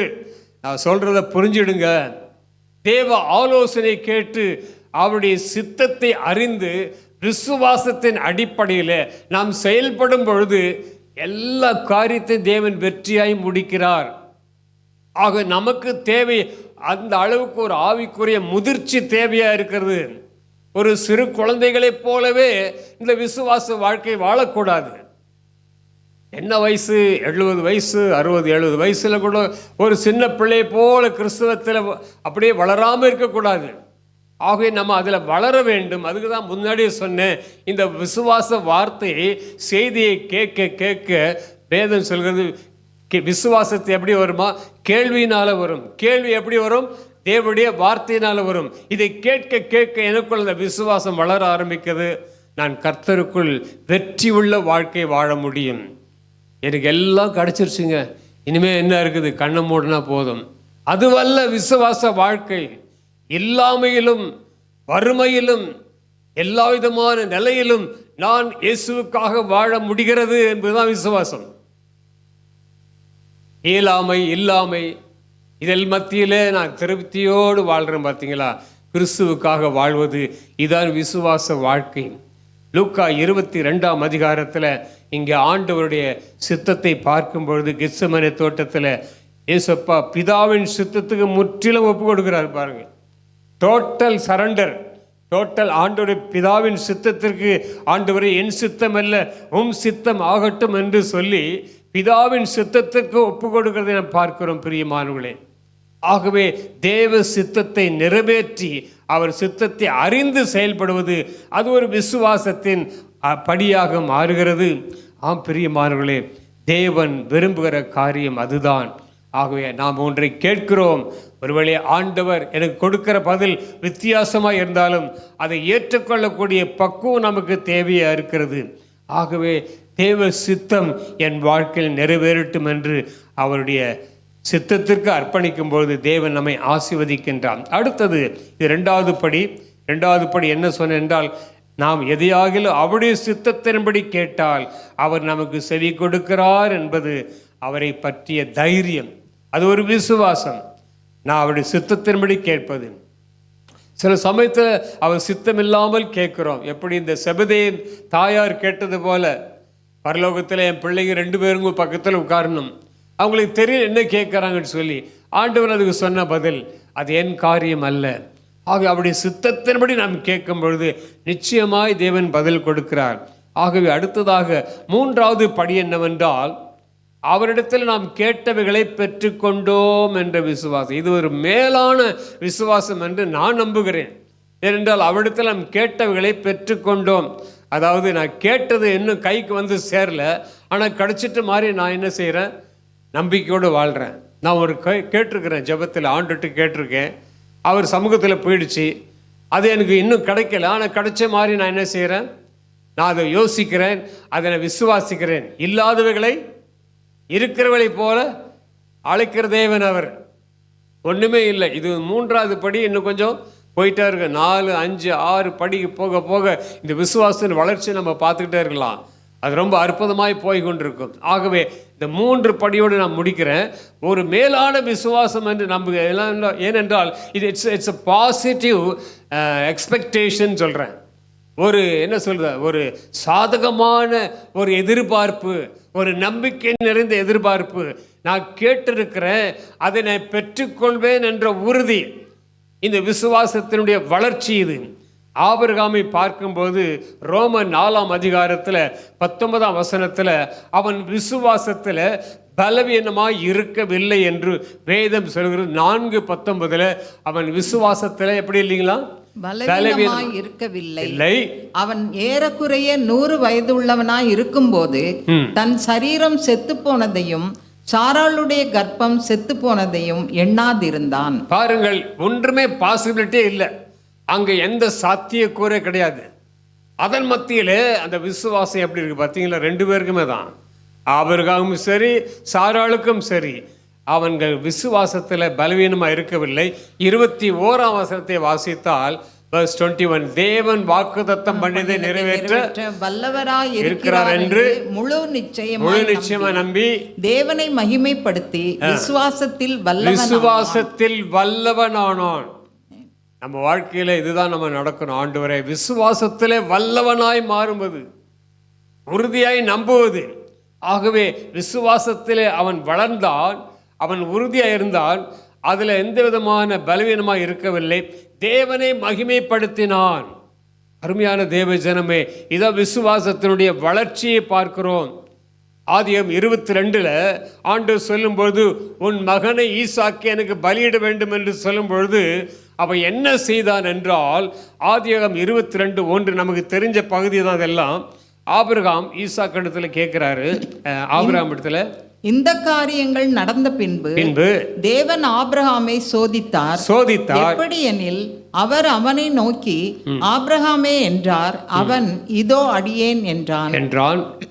2ஆம் வசனம், அப்பொழுது அவர், உன் புத்திரனும் உன் ஏகசுதனும் உன் நேசகுமாரனுமாகிய ஈசாக்கை நீ இப்பொழுது அழைத்து கொண்டு மோரியா தேசத்துக்கு போய் அங்கே நான் உனக்கு குறிக்கும் மலைகள் ஒன்றின் மேல் அவனை தகனபலியாய் பலியிடு என்றார். பாருங்கள், இந்த நிகழ்ச்சி அவ்வளோ லேசான விஷயம் இல்லை. நம்ம ஈஸியாக படிச்சுட்டு போயிடுறோம். எவ்வளோ நாள் பிறக்கிற குழந்தை, அது இப்போ ஆண்டவர் பலி செலுத்த கேட்கிறார் என்றால் ஆண்டவர் நரபலி கேட்கிறாரோ? இல்லை, அதுவல்ல அர்த்தம். அருமையான தேவ ஜனமே, அவனை ஆண்டவர் கொஞ்சம் ஒரு சின்ன டெஸ்ட் வைக்கிறார். ஆபிரகாமை பின்னும் சோதித்தார். அவன் விசுவாசத்தில் எப்படி வளர்ந்து அவன் போகிறான் என்பதை தேவன் கண்காணித்து கொண்டே இருக்கிறார். முதல்ல விசுவாசத்தை பார்த்தார், நீ ஜனத்தை விட்டு போ, அப்படியே புறப்பட்டு போறார், ஆசீர்வதிக்கிறார். இப்போ அடுத்தது ரொம்ப நாள் பொறுத்து ஈசாக்கு பிறக்கிறான். அருமையார்களே, இந்த இடத்துல ஆண்டவர் சொல்லும் பொழுது வேதம் சொல்கிறது, அவன் உடனே புறப்படுகிறான் ஈசாக்கை பலியிட. எங்க ஒரு ஆர்கியூமெண்ட் இல்லை பாருங்க. ஆண்டவரை, ஏன்பா இவ்வளோ நாள் பொறுத்து கொடுக்குறீங்களே, வேற ஏதாவது நான் கொடுக்கட்டுமா உங்களுக்கு, அதுக்கு ஈடாக வேற ஏதாவது கொடுக்கட்டுமா, இந்த மாதிரி பேச்சே இல்லை பாருங்க. ஆர்கியூமெண்ட்டே இல்லை. ஆண்டவருக்கு ஆலோசனை எதுவும் சொல்லலை. உடனே கிளம்புறான், எல்லாவற்றையும் எடுத்துக்கொண்டு பிள்ளையும் கூட்டி கொண்டு தேவன் குறித்த மலைக்கு போகிறான். இதுதாங்க விசுவாசம் என்பது. அருமையானவர்களே, இது எல்லாருக்கும் இப்படி தேவன் டெஸ்ட் பண்ண மாட்டார். ஆண்டவரே, யோபுக்கு வந்தது போல எனக்கு சோதனை சோதனை சில பேர் சொல்லுவாங்க. யோபுக்கு வந்த சோதனை நமக்கெல்லாம் வந்தால் நிற்கவே மாட்டோம். But God knows our capacity. உங்கள் பலன் எவ்வளோன்னு ஆண்டவருக்கு தெரியும். உங்கள் திராணிக்கு மிஞ்சி அவர் சோதிக்க இடம் கொடுக்கவே மாட்டார். He knows our capacity. இவ்வளோதான் என் பிள்ளைக்கு தாங்க முடியும்னு சொல்லி அந்த அளவில் தான் கொடுப்பாரு. ஏன் நம்மளுக்கு இந்த டெஸ்ட்டில் அனுப்புகிறாருன்னா நம்மளை நேசிக்கிறாரு. நம்ம தகப்பன் சிட்சியாத புத்திரன் உண்டோ? யாரை நேசிக்கிறாரோ அவனை சிட்சிக்கிறார். ஆகவே இது ஒரு சின்ன சிட்சை தான். ஒரு டெஸ்ட்டில் ஆபிரகாம் பாஸ் பண்ணிட்டாரு. நேராக போனார், பிள்ளையை கடத்தினார், கத்தியை ஓங்கிட்டாரு பாருங்க. ஒரு துணிச்சலான விசுவாசம். இந்த விசுவாசம் சாதாரண விசுவாசம் அல்ல, துணிச்சலான விசுவாசம். கத்தியை ஓங்கிட்டான். அந்த கத்தியை ஓங்கும்போது தான் மேலும் சத்தம் வருது. ஆபிரகாமே, பிள்ளையாண்டனுக்கு ஒன்றும் செய்யாதப்பா, இப்போ எனக்கு தெரிஞ்சிருச்சு நீ யாருன்னு சொல்லி. விசுவாசத்தின் தகப்பன். தேவ ஜனமம் விசுவாசம் எப்படி இருக்குது? கர்த்தருடைய பிள்ளைகளே, நம்ம சின்ன பிள்ளைகளாகவே இருக்கக்கூடாதுங்க. விசுவாச வாழ்க்கையில் வளர்ந்துக்கிட்டே போகணும். we need some, என்ன சொல்கிறது, ஒரு ஸ்பிரிச்சுவல் மெச்சூரிட்டி நமக்கு தேவையாக இருக்கிறது. எல்லாம் நமக்கு கிடைக்கும், எல்லாம் நமக்கு கிடைச்சிரும் அப்படின்னு சொல்லி வெறும் மேல் போக்காக கிறிஸ்தவத்தை நம்ம போதிக்கக்கூடாது. தேவன் சுகம் தருகிறார், உண்மை. தேவன் குடும்பத்தை ஆசீர்வதிக்கிறார், உண்மை. தேவன் உனக்கு வேலை தருவது உண்மை. தேவன் உனக்கு வேண்டிய நன்மைகளை செய்வது உண்மை. இவைகள்லாம் எந்த விதமான தடையும் கிடையாது. ஆனால் இவைகளுக்கு மேலாக ஒன்று இருக்கிறது, அதான் விசுவாசம். ஆகவே மேல் பூச்சாக நமக்கு ஆண்டவர் ஏற்றுக்கிட்டா உனக்கு எல்லாம் கிடைக்கும், எல்லாம் கிடைக்கும்னு செழிப்பு உபதேசமாக நம்ம சொல்லக்கூடாது. இது விசுவாசத்தின் வாழ்க்கை. இந்த விசுவாசத்தின் வாழ்க்கையை நான் பல போராட்டங்களை சந்திப்பேன். இதன் மத்தியில் தான் என் ஏசப்பா என் கூட இருக்கிறாரு, என்னை நடத்துகிறாரு, எனக்கு வெற்றியை கொடுக்குறாரு, எனக்கு ஜெயம் கொடுக்குறாரு, என்னை ஆசீர்வதிக்கிறார் என்பது இது விசுவாசத்தின் அடிப்படையில் சொல்ல வேண்டிய கன்ஃபெஷன். இதை விசுவாச அறிக்கை. ஆகவே இந்த டெஸ்ட்டில் ஆபிரகாம் பாஸ் பண்ணுறார். அப்போ தான் சொல்கிறார், நீ நீதிமான், உத்தமன், எனக்கு நல்லா தெரியுது, ஆண்டவர் அவனை ஆசீர்வதிக்கிறார் பிரியமானவர்களே. ஆகவே நான் என்ன சொல்ல வருகிறேன் என்றால், தேவன் இவ்விதமாக மூன்றாவது படியை வரும்பொழுது அவரிடத்தில் கேட்டு கொண்டவைகளை பெற்றுக்கொண்டோம். அப்போ என்ன வாசிக்கிறோம்? யாக்கோபு நிருபம் 2ஆம் அதிகாரம் 22ஆம் வசனத்தை வாசிக்கும்போது, யாக்கோபு 2:22, விசுவாசம் அவனுடைய கிரியைகளோடு கூட முயற்சி செய்து கிரியைகளினாலே விசுவாசம் பூரணப்பட்டதென்று காண்கிறாயே. அப்போ விசுவாசம் பூரணப்படணும்னா என்ன செய்யணுங்க? அது கிரியைகளோடு கூட முயற்சி செய்கிறது. ஆபிரகாம் முயற்சி செய்கிறான். அதனால தான் அவன் நீதிமான் என்று எண்ணப்பட்டு விசுவாசன் தகப்பன் என்று அழைக்கப்பட்டான். இது ஒரு துணிச்சலான ஒரு விசுவாசம். ஆகவே அவரிடத்தில் நான் கேட்டவர்களை பெற்றுக்கொண்டோம் என்ற ஒரு பாசிட்டிவ் எக்ஸ்பெக்டேஷன் நமக்குள்ள உருவாக வேண்டும். ஆண்டவர் எனக்கு தருவாருங்க, ஆண்டவர் கண்டிப்பாக எனக்கு தருவார் என்ற ஒரு மேலான விசுவாசம் அருமையா இது வளர்ச்சியை காட்டுகிறது. யோசுவாவின் புஸ்தகத்தில் 2ஆம் அதிகாரத்தில் ராகாப் என்ற ஒரு பெண்ணை குறித்து வாசிக்கிறோம். இந்த ராகாப் என்பவள் ஒருவேளை சமுதாயத்தில் அவருக்கு நல்ல பேர் கிடையாது, அவள் வேசி என்று போட்டிருக்குது. ஆகவே ஊருக்கெல்லாம் தள்ளி அந்த அந்த அலங்கத்தின் மேலே குடியிருக்கிற ஒரு பெண். யோசுவா 2 பேர் அனுப்புகிறாரு அந்த எரிகோவை சுற்றி பார்ப்பது, ஸ்பைஸ், அங்கே வேவுக்காரர்கள் அனுப்புகிறாரு. அவர்கள் சுற்றி பார்க்க உள்ள வந்தவுடனே அந்த 2 வேவுக்காரர்களை ஏற்றுக்கொண்டது யார் என்றால் இந்த ராகாப் என்ற பெண் தான். இதனுடைய உள்ளான சத்திய நிறைய விஷயம் இருக்கு உள்ள. இந்த அம்மாவுக்கு அந்த மக்கள் மேலே என்ன கரிசனை, யாரோ உள்ள வர அவங்களை ஏற்றுக்கொண்டாலே ராஜாவின் கட்டளைக்கு எதிராக செயல்படுறா. ஒரு சட்டம் இருக்குதுன்னா சட்டத்துக்கு நம்ம எல்லாம் நம்ம கீழ்ப்படி தான் நடக்கணும். ஆனால் இந்த அம்மா ராஜா அனுப்புகிற ஆளை, உங்கள் வீட்டில் 2 பேர் வந்தாங்களே அவங்க யார்? இந்த அம்மா என்ன சொல்லுது? வந்தாங்க ஐயா, அவங்க போயிட்டாங்க. உள்ளே கொண்டு போய் மறைச்சி வச்சு இந்த அம்மா அந்த வேலையை செய்து. பைபிள் சொல்லுது, விசுவாசத்தினாலே ராகாப் வேவுகாரர்களை ஏற்றுக்கொண்டார். விசுவாசம் இருக்குங்களாங்க? விசுவாசம் இருக்கா? இப்படி தாங்க நம்ம வாழ்க்கையில் நம்ம டெய்லி லைஃப்பில் இந்த விசுவாசம் ப்ராக்டிக்கலாக விட்டு கொடுக்கணும். விசுவாசத்தை நம்ம என்ன செய்யணும்? அது வளர செய்யணும். ஆகவே விசுவாசத்தின் அடிப்படை இந்த அம்மா செய்து. ஏனென்றால் இந்த அம்மாவுக்கு நல்லா தெரியும், யோசுவாவின் கையில் இந்த எரிகோ ஒப்பு கொடுக்க போகிறது. நீங்கள் வந்த வழியில் கர்த்தர் உங்களுக்கு என்னெல்லாம் செய்தார் என்று இந்த ஜனங்கள் பேசிக்கொண்டார்கள். அவங்க இருதயமெல்லாம் உடஞ்சிருச்சு. கர்த்தர் உங்களை கொண்டு என்னெல்லாம் செய்தார் என்று சொல்லி நான் கேள்விப்பட்டிருக்கிறேன். ஆகவே நிச்சயமாக எரிகோ விழத்தான் போகிறது. ஆகவே நான் அதுக்கு கீழ்ப்படிந்து இந்த வேவுக்காரர்களை என்னோட வீட்டிலே சேர்த்து கொண்டு அதுக்கு பிற்பாடு அவங்களை பத்திரமா அனுப்பி விடுகிறாள். இந்த கிரிகள் மொத்தமே விசுவாசம்தான். இவங்க பேர் தான் அந்த எபிரேயர் 11 வருது, ராகாப் என்ற ஒரு வேசி. அந்த அம்மாவுக்கு அந்த விசுவாசம் இருந்தது. எரிகோவின் அழிவை அவர்கள் நன்றாய் அறிந்திருந்தார்கள். விசுவாசத்தோடு காத்திருந்தாள். அந்த நேரம் வரும்பொழுது அந்த வீடு மாத்திரம் எஸ்கேப் ஆயிடுச்சு. யோசோ வரும்பொழுது அந்த சிவப்பு நூல் கயிறை கட்டியிருந்த அந்த வீட்டை அடையாளம் கண்டு கொண்டு அவளையும் அந்த வேவு பார்க்க மக்கள் சொன்னபடியே ராகாப்பையும் குடும்பத்தை எல்லாரும் வேறு பிரித்து எரிகோவை அழித்து போட்டார்கள். அருமையான தேவ ஜனமே, தேவனிடத்தில் நாம் கேட்கிறோம் அநேக காரியங்களை. கேட்பது மாத்திரமல்ல, ஆண்டவர் எனக்கு தந்து விட்டார் என்று ஒரு பாசிட்டிவாக அந்த விசுவாசத்தை வளரவிட வேண்டும். நிச்சயமாய் தேவன் தருவார் என்ற விசுவாசம் நமக்கு தேவையாக இருக்கிறது. அதைத்தான் இந்த பெண்ணுடைய வாழ்க்கையிலே பார்க்கிறோம். ஆகவே அருமையான தேவ ஜனமே, விசுவாசத்தினாலே ஆபிரகாம் நீதியாக எண்ணப்பட்டான். நீதியாக அது எண்ணப்பட்டது. அவன் நீதிமானாக மாறினான். அவனுக்கு தெரியும், ஈசாக்கை கொடுப்பது போல் கொடுத்து வாங்குவது போல வாங்கி கொண்டான். பலியிடுவது போல பலியிட்டு ஆண்டவரிடத்தில் அதை பெற்றுக்கொண்டான். அவனுக்கு நல்லா தெரியும், நான் அவனை பலியிட்டா கூட திரும்ப தேவன் அவனை கொடுப்பார் என்ற ஆழமான விசுவாசம். ஆகவே நாம் இந்த மாலையில் ஆண்டவரிடத்தில் கேட்டிருக்கிற காரியத்தில், ஆண்டவரே ஒருவேளை தாமதமாகிறதே, இது கிடைக்கவில்லை என்று யோசிக்க வேண்டாம். நம்ம விசுவாசத்தோடு காத்திருப்போம், நிச்சயமாய் பதில் வரும். இது அடுத்த படிக்கு நான் சொல்லுகிறேன். ஆகவே தேவ சித்தத்தின்படி கேட்கிறோம். இந்த இடத்துல நான் கேட்டதை பெற்றுக்கொண்டோம் என்ற ஒரு பாசிட்டிவ் அப்ரோச்சில் நாம் ஜெபிக்கிற வேண்டும் என்பது வேதம் நமக்கு கற்றுத்தருகிறது. மார்க் 5ஆம் அதிகாரத்தில் 12 வருஷம் 3 காஸ்பல் இருக்குது. பெரும்பாடுள்ள அந்த ஸ்திரீ, அவளுடைய விசுவாசம் என்னவென்றால், ஆண்டவர் இயேசுவை பற்றி கேள்விப்பட்டிருக்கிறாங்க. அவளுக்கு ஒரே ஒரு நம்பிக்கை, எல்லா நம்பிக்கையும் போயிடுச்சு. She spend all the money for the doctors, medicines எல்லாம் ஸ்பெண்ட் பண்ணியாச்சு. இனி ஒன்றுமே இல்லை. அப்போ இயேசுவை பற்றி கேள்விப்படுறா. இந்த அம்மாவுக்கு என்ன விசுவாசம் என்றால், நான் எப்படியாவது இயேசுடைய வஸ்திரத்தை தொட்டு விட்டால் போதும், சுகமாயிடுவேன். Positive expectation. இதை நான் சொல்ல வரேன். இன்றைக்கு நம்ம சபைக்கு கர்த்தருடைய ஆவியான பேசுகிற காரியம், நீ எல்லாவற்றையும் பாசிட்டிவாக பார் மகளே. இது எங்கே நடக்க போகுது, இது எங்கே ஆக போகுது? நோ, அது நமக்கு தேவையில்லை. இதை செய்வார், இதை கொடுப்பார் என்ற ஒரு பாசிட்டிவ் எக்ஸ்பெக்டேஷனில் இருப்போம். அதுதான் விசுவாசத்தின் அடிப்படை.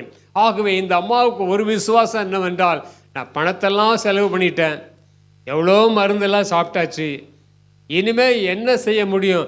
சரி, எல்லாரும் சொல்கிறாங்க அப்படின்னு வரல அந்த அம்மா. எல்லாரும் சொல்கிறாங்க இயேசுநாதர் சுகமளிப்பார், சர்ச்சுக்கு போங்க, அங்கே ஜெபம் பண்ணுவாங்க, சுகமாயிடுங்க, எல்லாம் சொல்கிறாங்க. சரி, எல்லாரும் சொல்கிறதுனால நான் வந்திருக்கிறேன். அப்படி கிடையவே கிடையாது. அப்படி அந்த விசுவாசம் அது விசுவாசமே இல்லை. இவங்களுக்கு என்ன விசுவாசம்?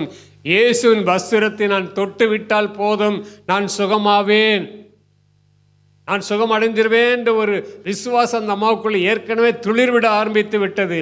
அதன்படியே எல்லா சமுதாய கட்டுப்பாடுகள் தாண்டி வர்றாங்க. இப்படிப்பட்ட வியாதி உள்ள பெண் சமுதாயத்தில் வெளியே வரக்கூடாது. சட்டப்படி தீட்டுள்ள ஒரு வியாதி ஜனங்கள் மத்தியிலே வரக்கூடாது. இதெல்லாம் தாண்டி வராங்கன்னா அவங்க விசுவாசம் எவ்வளோ பெருசு. நம்மளாம் இதெல்லாம் தாண்டி போகிறோமா? நம்ம விசுவாசம் வளர வேண்டும் என்றால் சில தடைகள் என்ன செய்யணும்? தாண்ட வேண்டும். துணிச்சலாக போகணும். அருமையாக தேவஜன், இதை விசுவாசத்தில் வளர்ற வளர்ச்சி. ஆகவே இந்த அம்மாவுக்கு எல்லாவற்றையும் தாண்டி வராங்க. சமுதாயத்தில் பயங்கர கட்டுப்பாடுகள் எல்லாம் அறிந்தும் இந்த அம்மா, எனக்கு கண்டிப்பாக சாங் அடிச்சிடும், நான் சுகமாய் வந்துடும். அதே போல் வந்து இயேசுவின் வஸ்திரத்தை தொட்டால் அவள் என்ன செஞ்சாடு? சுகமாய் விட்டாள். ஏதோ ட்ரை பண்ணி பார்ப்போம். கிறிஸ்தவங்க ஜெபம் பண்ணுறாங்களா, இந்த சபைக்கு போடா ஜெபம் பண்ணுறாங்களா, நல்லாயிடும், பாவம் ட்ரை பண்ணலாம். அப்படி கிடையாது. அந்த மாதிரி ட்ரை பண்ண வர்றவங்க உங்களுக்கு சரியான பதில் கிடைக்குமான்னு எனக்கு சந்தேகம்தான். எப்படி வரணும்? ஆண்டவர் எனக்கு சுகம் கொடுப்பார். இன்றைக்கி சர்ச்சுக்கு போயிருக்கிறேன், இன்றைக்கி மாலையில், இன்றைக்கி நான் வந்திருக்கிறேன். கர்த்தர் நிச்சயமாக என் ஜெபத்தை கேட்டிருக்கிறார், நாளைக்கு அதுக்கு பதில் கிடைக்கும். அந்த நம்பிக்கையோடு நம்ம போகணும். அந்த விசுவாசம்தான்.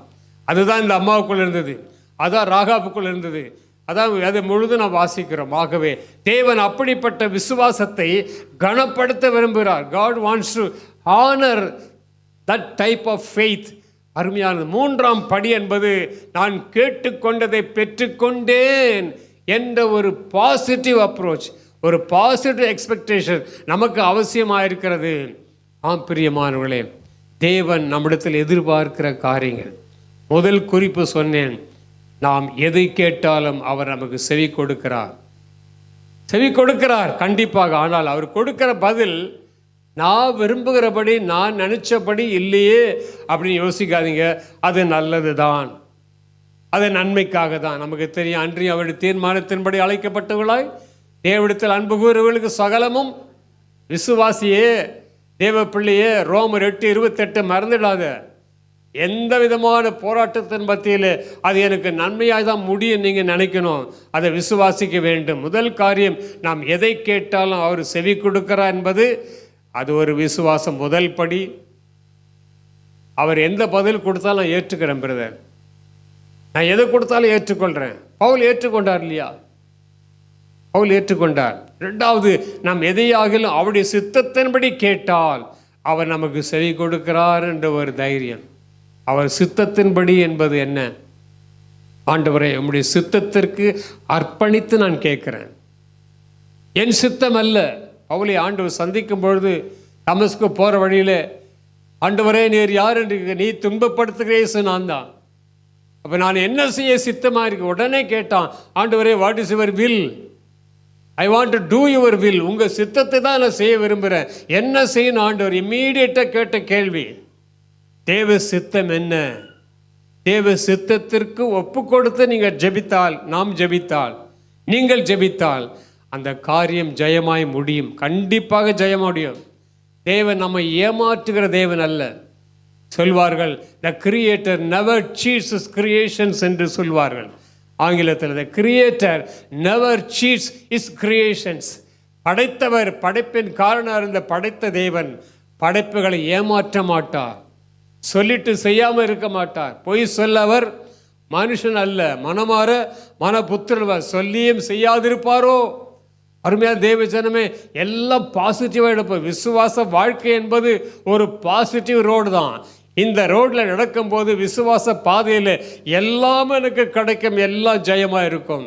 In spite of all weaknesses, needs, நம்முடைய அநேக காரியங்கள், தேவைகள் மத்தியில், அல்லது ஒருவேளை இழப்புகள் மத்தியில், அல்லது ஒருவேளை நம்முடைய வேதனையான சூழ்நிலை மத்தியில் இந்த விசுவாசம் தளராமல் ஸ்ட்ராங்காக நடந்து போயிட்டே இருக்கணும். விசுவாச வாழ்க்கை இப்படி தான் பரிசுத்தவான்கள் போனார்கள்.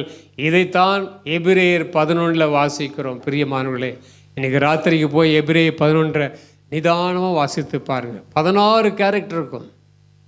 ஆபேல் முதற்கொண்டு சாமுவேல் வரைக்கும் 16 கேரக்டர். அதில் பெயர் சொல்லப்படாத ஏராளமாக உண்டு.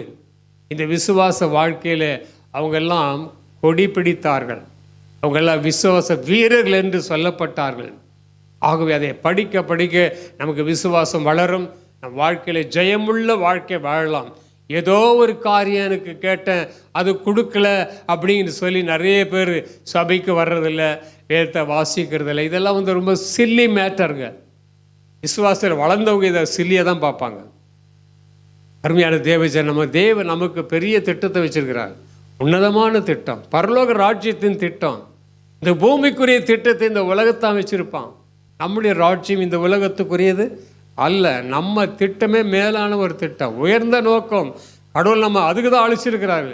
உன்னதமான திட்டத்தை நமக்கு வச்சிருக்கிறாரு. இந்த சபைக்கு தேவன் வச்சிருக்கிறாருங்க. எத்தனை பேர் விசுவாசிக்கிறீங்க? ஒரு உன்னதமான திட்டத்துக்குள்ள நீங்களும் நானும் சபைக்குள்ள இருக்கிறோம். சபை என்பது கட்டிடம் அல்ல, தேவனுடைய தீர்மானம், தேவனுடைய சித்தம், அவருடைய திட்டம். ஆக நீங்களும் நானும் சபை. அந்த சபைக்கு தான் தேவன் வைத்திருக்கிற உன்னதமான நோக்கம். இந்த உலகம் முழுவதும் ரட்சிக்கப்பட வேண்டும், முழு உலகம் மீட்கப்பட வேண்டும். இதோ சபைக்கு ஆண்டவர் கொடுத்துக்கிற பாக்கியம். பாதாளத்தின் வாசல் இதை மேற்கொள்ள முடியாது. சபைக்கு தேவன் சொல்கிறார், இந்த கல்லின் மேல் என் சபையை கட்டுவேன். எல்லாமே விசுவாசத்தின் அடிப்படையில் தான் வரும். ஆகவே இன்றைக்கு நாம் போகிற பாதை சரியான பாதையில் போயிட்டுருக்கிறோம். எத்தனை பேர் விசுவாசிக்கிறீங்க? I am on the right path. அல்லேலூயா. நான் சரியான பாதையில் தான் இருக்கேன் பிரதர். ஓகே, ரொம்ப சந்தோஷம். பிரச்சனை வருதெல்லாம் பார்த்தா தூசி தட்டிட்டு நான் போயிட்டே இருப்பேன். அல்லேலூயா. தூசி தட்டுற மாதிரி தட்டிட்டு போ மகனே, மகளே. உன் விசுவாசம் பெரியது. பாராட்டினாரா? கானானிய ஸ்திரியை பார்த்து, உன் விசுவாசம் பெரியது, 100க்கு அதிபதி பாசம், உங்கள் விசுவாசம் பெருசுப்பா. இஸ்ரவேலுக்குள்ளே நான் பார்க்கல, அவ்வளோ பெரிய விசுவாசம் உனக்குள்ளே இருக்குது. அவன் யூதனே அல்ல, அவன் பிரஜாதி, அவனுக்குள்ள விசுவாசம். கானானிய பெண் யூத பெண்ணே இல்லை, அவர் பிரஜாதி பெண், அவளுக்குள்ள விசுவாசம். God appreciated. அவங்க விசுவாசத்தை தேவன் அங்கீகரித்தார், பாராட்டினார். அந்த பாராட்டுதல் இன்னைக்கு உங்களுக்கும் எனக்கும் வரணும். நம்ம விசுவாசத்தை ஆண்டவர் பாராட்டணும். கொஞ்சம் விசுவாசம் பரவாயில்ல, அதை கொஞ்சம் என்ன செய்யலாம், தூண்டி எழுப்பலாம். இன்னும் கொஞ்சம் நெருப்பு போட்டு என்ன செய்யலாம், அதை அனலாக்குவோம். நீ பெற்ற வரத்தை அனலாக்கு, அனல் மூட்டி எழுப்பு. உன் விசுவாசத்தை விட பெரிய வரம் எதுவும் இல்லை. எல்லா வரங்களும் ஒரு வேளை போய்விடும். இந்த விசுவாசம் கடைசி மட்டும் நம்ம வாழ்க்கையில் இருக்கணும். ஆக இந்த விசுவாசத்தில் நாம் நடப்போம். 2வது குறிப்பு, நாம் எதையாகிலும் அவருடைய சித்தத்தின்படி கேட்டால். இதோடைய அர்த்தம் என்னவென்றால், ஒரு சித்தத்துக்கு ஒப்பு கொடுத்து ஜெபம் பண்ணுங்க. ஒரு மேரேஜ் விஷயமா இருக்கலாம், ஜாபாக இருக்கலாம், வேறு எதுவாக இருந்தாலும், ஊழியமாக இருக்கலாம். அவர் சித்தத்துக்கு ஒப்பு கொடுத்து ஜெபம் பண்ணுங்க. நம்மளும் அப்படியே ஜெபம் பண்ணு. எல்லாருமே அப்படி தான், எனக்கும் அப்படி தான், உங்களுக்கு அப்படி தான். அவர் சித்த ஆண்டவர் நமக்கு சித்தமானால் இந்த காரியத்தை வாய்க்க பண்ணும். கண்டிப்பாக வாய்க்க பண்ணுவார். அவர் ஏமாற்ற மாட்டார். ஏற்கனவே சொன்னேன், God never cheats us. நம்ம ஒரு நாள் ஏமாற்ற மாட்டார். அவர் சித்தத்துக்கு விட்டு ஜெபம் பண்ணுங்க, அந்த காரியத்தை அழகாக முடிச்சுட்டார். அல்லேலூயா. ரொம்ப நீங்கள் கூட முடிக்க முடியாது, அவர் முடிச்சு கொடுப்பார். ஆகவே 3வது ஸ்டெப், இது கொஞ்சம் மேலான ஸ்டெப் என்னவென்றால், நான் கேட்டவைகளை பெற்றுக்கொண்டோம். ஒரு பாசிட்டிவாக நம்ம போகிறோம். நான் கேட்டுட்டேன்ப்பா, கர்த்தர் நிச்சயமாக கொடுப்பார். இந்த விசுவாசம் ஆபிரகாமுக்குள்ளே இருந்தது, இந்த ராகாப் பெண்ணுக்குள்ளே இருந்தது, 100க்கு அதிபதிக்குள்ள அந்த மனுஷனுக்குள்ளே இருந்தது, கானானிய பெண்ணுக்குள் பாசிட்டிவான ஒரு விசுவாசம். கடைசியாக ஒரு காரியத்தை சொல்லி நான் சுருக்கமாக முடிச்சிடுறேன். இந்த சம்பவத்தை, நடந்த ஒரு சம்பவம் நான் உங்களுக்கு ஏற்கனவே சொல்லியிருக்கேன்னு நினைக்கிறேன். பட் இன்னொரு முறை நான் சொல்லிடுறேன். ஜப்பான் தேசத்தில் ஒரு பெண், நல்ல ஒரு விசுவாசி, ரொம்ப நாள் நடந்த ஒரு சம்பவம். அவருடைய கணவர் மிலிட்ரியில் வேலை பார்க்குறாரு. திடீர்னு மிலிட்ரியில் யுத்தத்தில் இறந்து போயிடுறாரு. 3 சின்ன சின்ன குட்டி பிள்ளைகள். இந்த பிள்ளைகளை வச்சு இந்த அம்மா ரொம்ப கஷ்டப்படுறாங்க. அந்த மனுஷனை அடக்கம் பண்ணுறது கூட யாரும் ஹெல்ப் பண்ணல. கடைசியில் எப்படியோ வந்து அந்த பாடியை வருது, அவங்க ஒரு சில ஹெல்ப் பண்ணாங்க, எப்படியோ முடிச்சுட்டாங்க. முடிச்சு இந்த ரொம்ப ஏழ்மை, அந்த பணமெல்லாம் காலி ஆகிடுச்சு, ஏற்கனவே கடனில் இருக்காங்க. இது நெருக்கடியான குடும்பத்தில் இந்த 3 பிள்ளை வச்சு நம்ம காப்பாற்ற முடியல. அப்போது அவங்க இருந்த ஒரு சின்ன வில்லேஜ், அங்கேருந்து என்ன செஞ்சாங்க, பக்கத்தில் ஊரில் போயிட்டு அவங்க ஒரு வேலை தேடினாங்க. அந்த அம்மா அங்கே எங்கே வேலைன்னு கேட்டிங்கன்னா, ஒரு ஹாஸ்பிட்டலில், ஒரு மருத்துவமனையில் ஒரு கேன்டீன், ஒரு சின்ன கேன்டீன், அதில் வந்து சமைக்கிற வேலை கொடுத்தாங்க அந்த அம்மாவுக்கு. சரி, ஏதோ ஒரு வேலை கிடைக்கட்டும்னு சொல்லி அந்த வேலையை செய்ய ஆரம்பித்தாங்க. கொஞ்சம் சம்பளம் கொடுத்தாங்க. எப்படியோ மேனேஜ் பண்ணி 3 பிள்ளைகளை அங்கே அந்த அம்மா வளர்த்துக்கிட்டு இருக்கிறாங்க. அவங்களுடைய டிசிப்ளின், அவங்களுடைய எல்லாத்தையும் பார்த்துட்டு அந்த ஓனர் என்ன பண்ணார், இந்த அம்மா நல்லா டீசெண்டாக எல்லாம் பண்ணுறாங்கன்னு சொல்லி ஒரு சூப்பர்வைசர் மாதிரி போட்டாங்க. அந்த ஹோட்டலில் நீங்கள் வந்து சமைக்க வேண்டாம், உங்களை பார்க்கும்போது நல்லா தெரியுது, அகத்தின் அழகு முகத்தில் தெரிஞ்சிடும், உங்கள் ஆஃபீஸர் பார்த்தோன்னே உங்களை கண்டுபிடிச்சிருவான். ஆகவே அவனுக்கு ப்ரொமோஷன் நம்ம கொடுக்கணும்னா ஆண்டவன் நம்ம முகத்தை பார்க்க வைப்பார், உனக்கு என்ன கொடுக்கணும் கொடுப்பார். ஆகவே இது தேவ பிள்ளைகளுக்கு தேவன் கொடுக்குற அட்வான்டேஜ். இதை நான் என்ஜாய் பண்ணல சொல்கிறேன். நிறைய இன்டர்வியூ நான் போயிருக்கேன். ஆனால் பார்த்தீங்கன்னா 10 பேர் உட்காந்தாலும் நான் பெருமைக்காக சொல்ல, ஆண்டவர் மகிமைக்காக சொல்கிறேன், கரெக்டாக என்னை செலக்ட் பண்ணுவான். 10 பேரில் என்னை கண்டிப்பாக ஒருத்தர் செலக்ட் பண்ணிவிடுவான். எப்படியாவது நான் என்ன ஜபத்தோடு உள்ளே போவேன். ஆகவே அருமையாளர்களே, ஆகவே இந்த இடத்துல இந்த அம்மா அங்கே வேலை செய்த பார்த்த அந்த ஓனர் அவங்களுக்கு ஒரு நல்ல ஒரு போஸ்ட் கொடுத்தாங்க. சரி, நல்லா போயிட்டுருக்கு, ஃபேமிலி செட்டில் ஆகிடுச்சு, சேலரி நல்லா வந்துருச்சு, பிள்ளைங்கள்லாம் ஸ்கூலில் போய் அட்மிட் பண்ணி நல்லா படிச்சுட்டு இருக்காங்க. ஒரு நாள், இது நல்ல விசுவாசி அம்மா, ஒரு நாள் நீ சீக்கிரமாய் இந்த இடத்தை விட்டு போய்விடு. ஒரு சத்தம் கேட்குது அந்த அம்மாவுக்கு. நல்ல ஒரு விசுவாசி தான். இன்னும் கிளியராக ஒரு சத்தம் வந்து தான் 2வது முறை, உன் ஜீவன் தப்ப ஓடிப்போ. எங்கே இருக்குமா இது?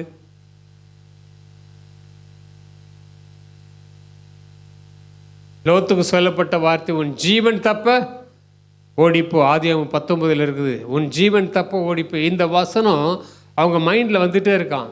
3வது முறையே வந்துதான்.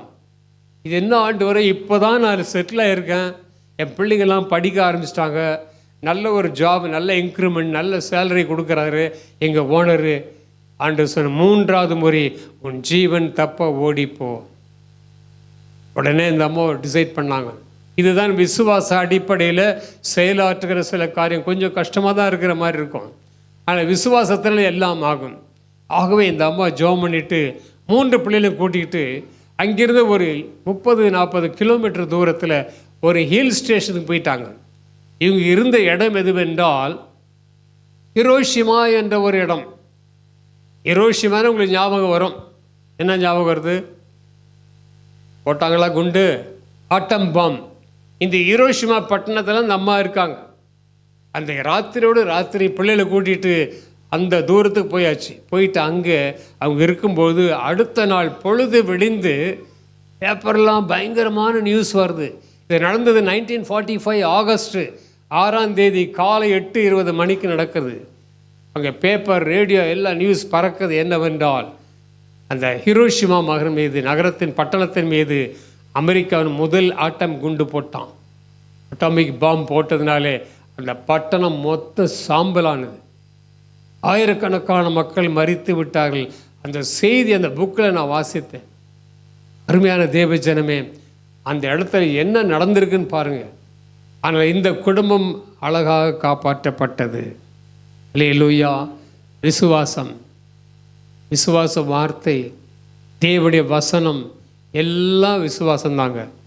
ஆகவே அந்த 3 பிள்ளைகள் பிற்பாடு வளர்ந்து 3 பிள்ளைகளும் நல்ல ஒரு பாஸ்டர், மிஷினரி, இவங்களுக்கெல்லாம் கல்யாணம் பண்ணி கொடுத்து அதில் ஒருத்தர் இந்தியாவில் வந்திருக்காங்க.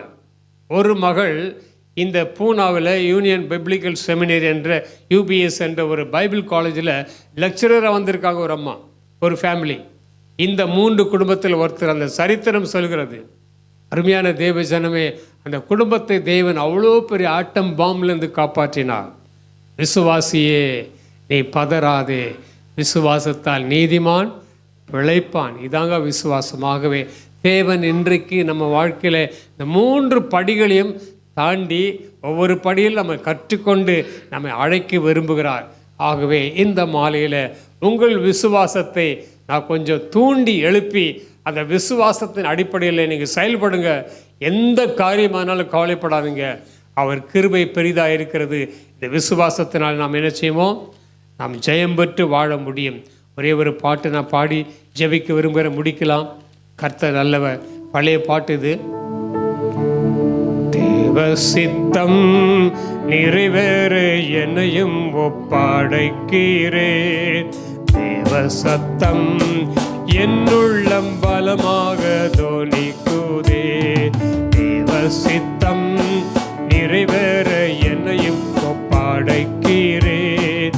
தேவ சத்தம் என்னுள்ளம் பலமாக தோனிக்குதே. பொன்னை போல புடமிட்டாலோ பொன்னாக விளங்குவேன் என்றென்றுமே. பொன்னை போல புடமிட்டாலோ பொன்னாக விளங்குவேன் என்றென்றுமே. ராணிக்கு மேல் சோதித்திடா தாங்கிட பலனாடிப்பா. ராணிக்கு மேல் சோதித்திடா தாங்கிட பலனாடிப்பா. தேவ சித்தம் நிறைவேற என்னையும் ஒப்படைக்கிறே. தேவ சத்தம் என்னுள்ளம் பலமாக தோனிக்குதே. கஷ்டமெல்லாம் தொலையும் ஓர் நாள்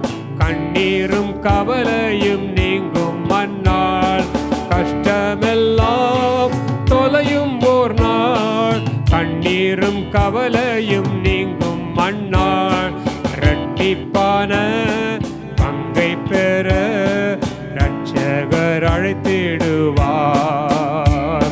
இரட்டிப்பான பங்கை பெற ரட்சகர் அழைத்திடுவார். தேவ சித்தம் நிறைவேற என்னையும் ஒப்படைக்கிறேன். தேவ சத்தம் என்னுள்ளம் பலமாக தோனிக்குதே. முன்னறிந்து அழைத்தவரே முன்னின்று நலமுடன் நடத்துவா. முன்னறிந்து அழைத்தவரே முன்னின்று நலமுடன் நடத்துவா. சகலமோ நன்மைக்கென்றே சாட்சியாய் முடித்திடுவா. சகலமும் நன்மைக்கென்றே சாட்சியாய் முடித்திடுவார். சித்தம் நிறைவேற என்னையும் ஒப்படைக்கிறேன். சத்தம் என்னுள்ளம் பலமாக தோனிக்குதே. அப்படியே கண்களை மூடுமா ஒரு நிமிஷம். தேவ பிள்ளையே, என் விசுவாசம் இன்றைக்கு தளர்ந்திருக்கிறது போல தோன்றுகிறது. ஏதோ நான் ஜெபம் பண்றேன், ஏதோ சபைக்கு வரேன், அப்படி அல்ல.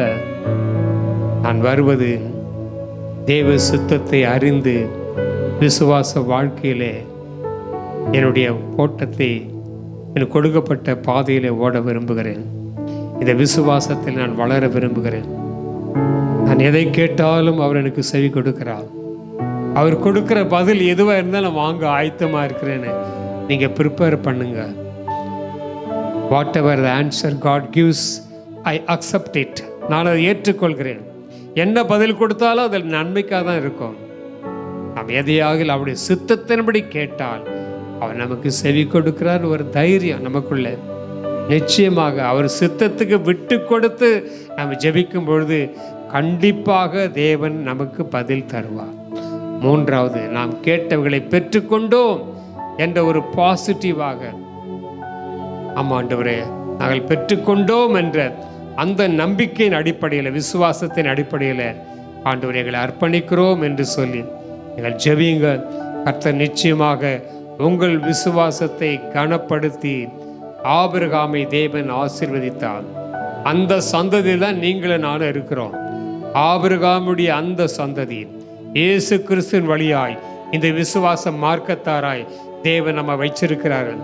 நம்ம ஏதோ காணாதது, எங்கேயோ இருக்கிறது, அல்லது ஒன்றும் புரியாதது நம்ம செய்யல. நம்ம அறிந்ததை, தொட்டு பார்த்ததை, ருசித்ததை நம் விசுவாச பாதையில் நாம் அதை காண்கிறோம் என்ற விசுவாசத்தோடு கடந்து போவோம். உன் விருப்பத்தை தேவன் நிறைவேற்றுவார். உன் விண்ணப்பம் கேட்கப்பட்டது, உன் விசுவாசம் பெரியது, சமாதானத்தோடு போ என்று கர்த்தர் சொல்கிறார். மகனே, உன் விசுவாசம் பெரியது, சமாதானத்தோடு போ. மகளே, உன் விசுவாசம் பெரியது, சமாதானத்தோடு போ. அன்புள்ள ஆண்டவரே, இந்த மாலை வேளைக்காமை ஸ்தோத்திரிக்கிறோம். கர்த்தாவே, எங்களுடைய பலவீனமான விசுவாசத்தை இன்றைக்கு மீண்டும் ஒரு விசை கூட கட்டி எழுப்புவதற்காய் நன்றி ராஜா. இந்த விசுவாசத்தின் ஒவ்வொரு படியிலும் நாங்கள் தவறாமல் ஆண்டவர் உறுதியாய் நிற்க உதவிச்சு ஆண்டவரே. இன்னும் முன்னேற வேண்டும், விசுவாசத்தில் வளர வேண்டும். எப்படி ஆபிரகாம் விசுவாசத்தில் வல்லவன் ஆனான், அவன் விசுவாசத்தில் பலவீனமாய் இருக்கவில்லை. அப்படிப்பட்ட விசுவாச உறுதியை எங்கள் சபைக்கு, எங்களுக்கும் வந்திருக்கிற மக்களுக்கும் தந்து நீர் அவங்க விசுவாசத்தை கனப்படுத்தி ஆசீர்வதிக்க ஜெபிக்கிறோம். எல்லா விண்ணப்பங்களும் பாத்தில் வைத்திருக்கிறோம். ஆண்டவர் தாமே உங்கள் ஜெபங்களை அங்கீகரித்து உங்களுடைய சித்தத்தின்படி அதை தரும்படி, அதை அனுகிரகம் பண்ணும்படி நாங்கள் ஜெபிக்கிறோம். கர்த்தரை நாம மாத்திரம் மகிமைப்படட்டும். எல்லா மகிமை எடுத்துக்கொள்ளும். இயேசுவின் நாமத்தில் ஜெபிக்கிறோம் நல்ல பிதாவே. ஆமேன், ஆமேன்.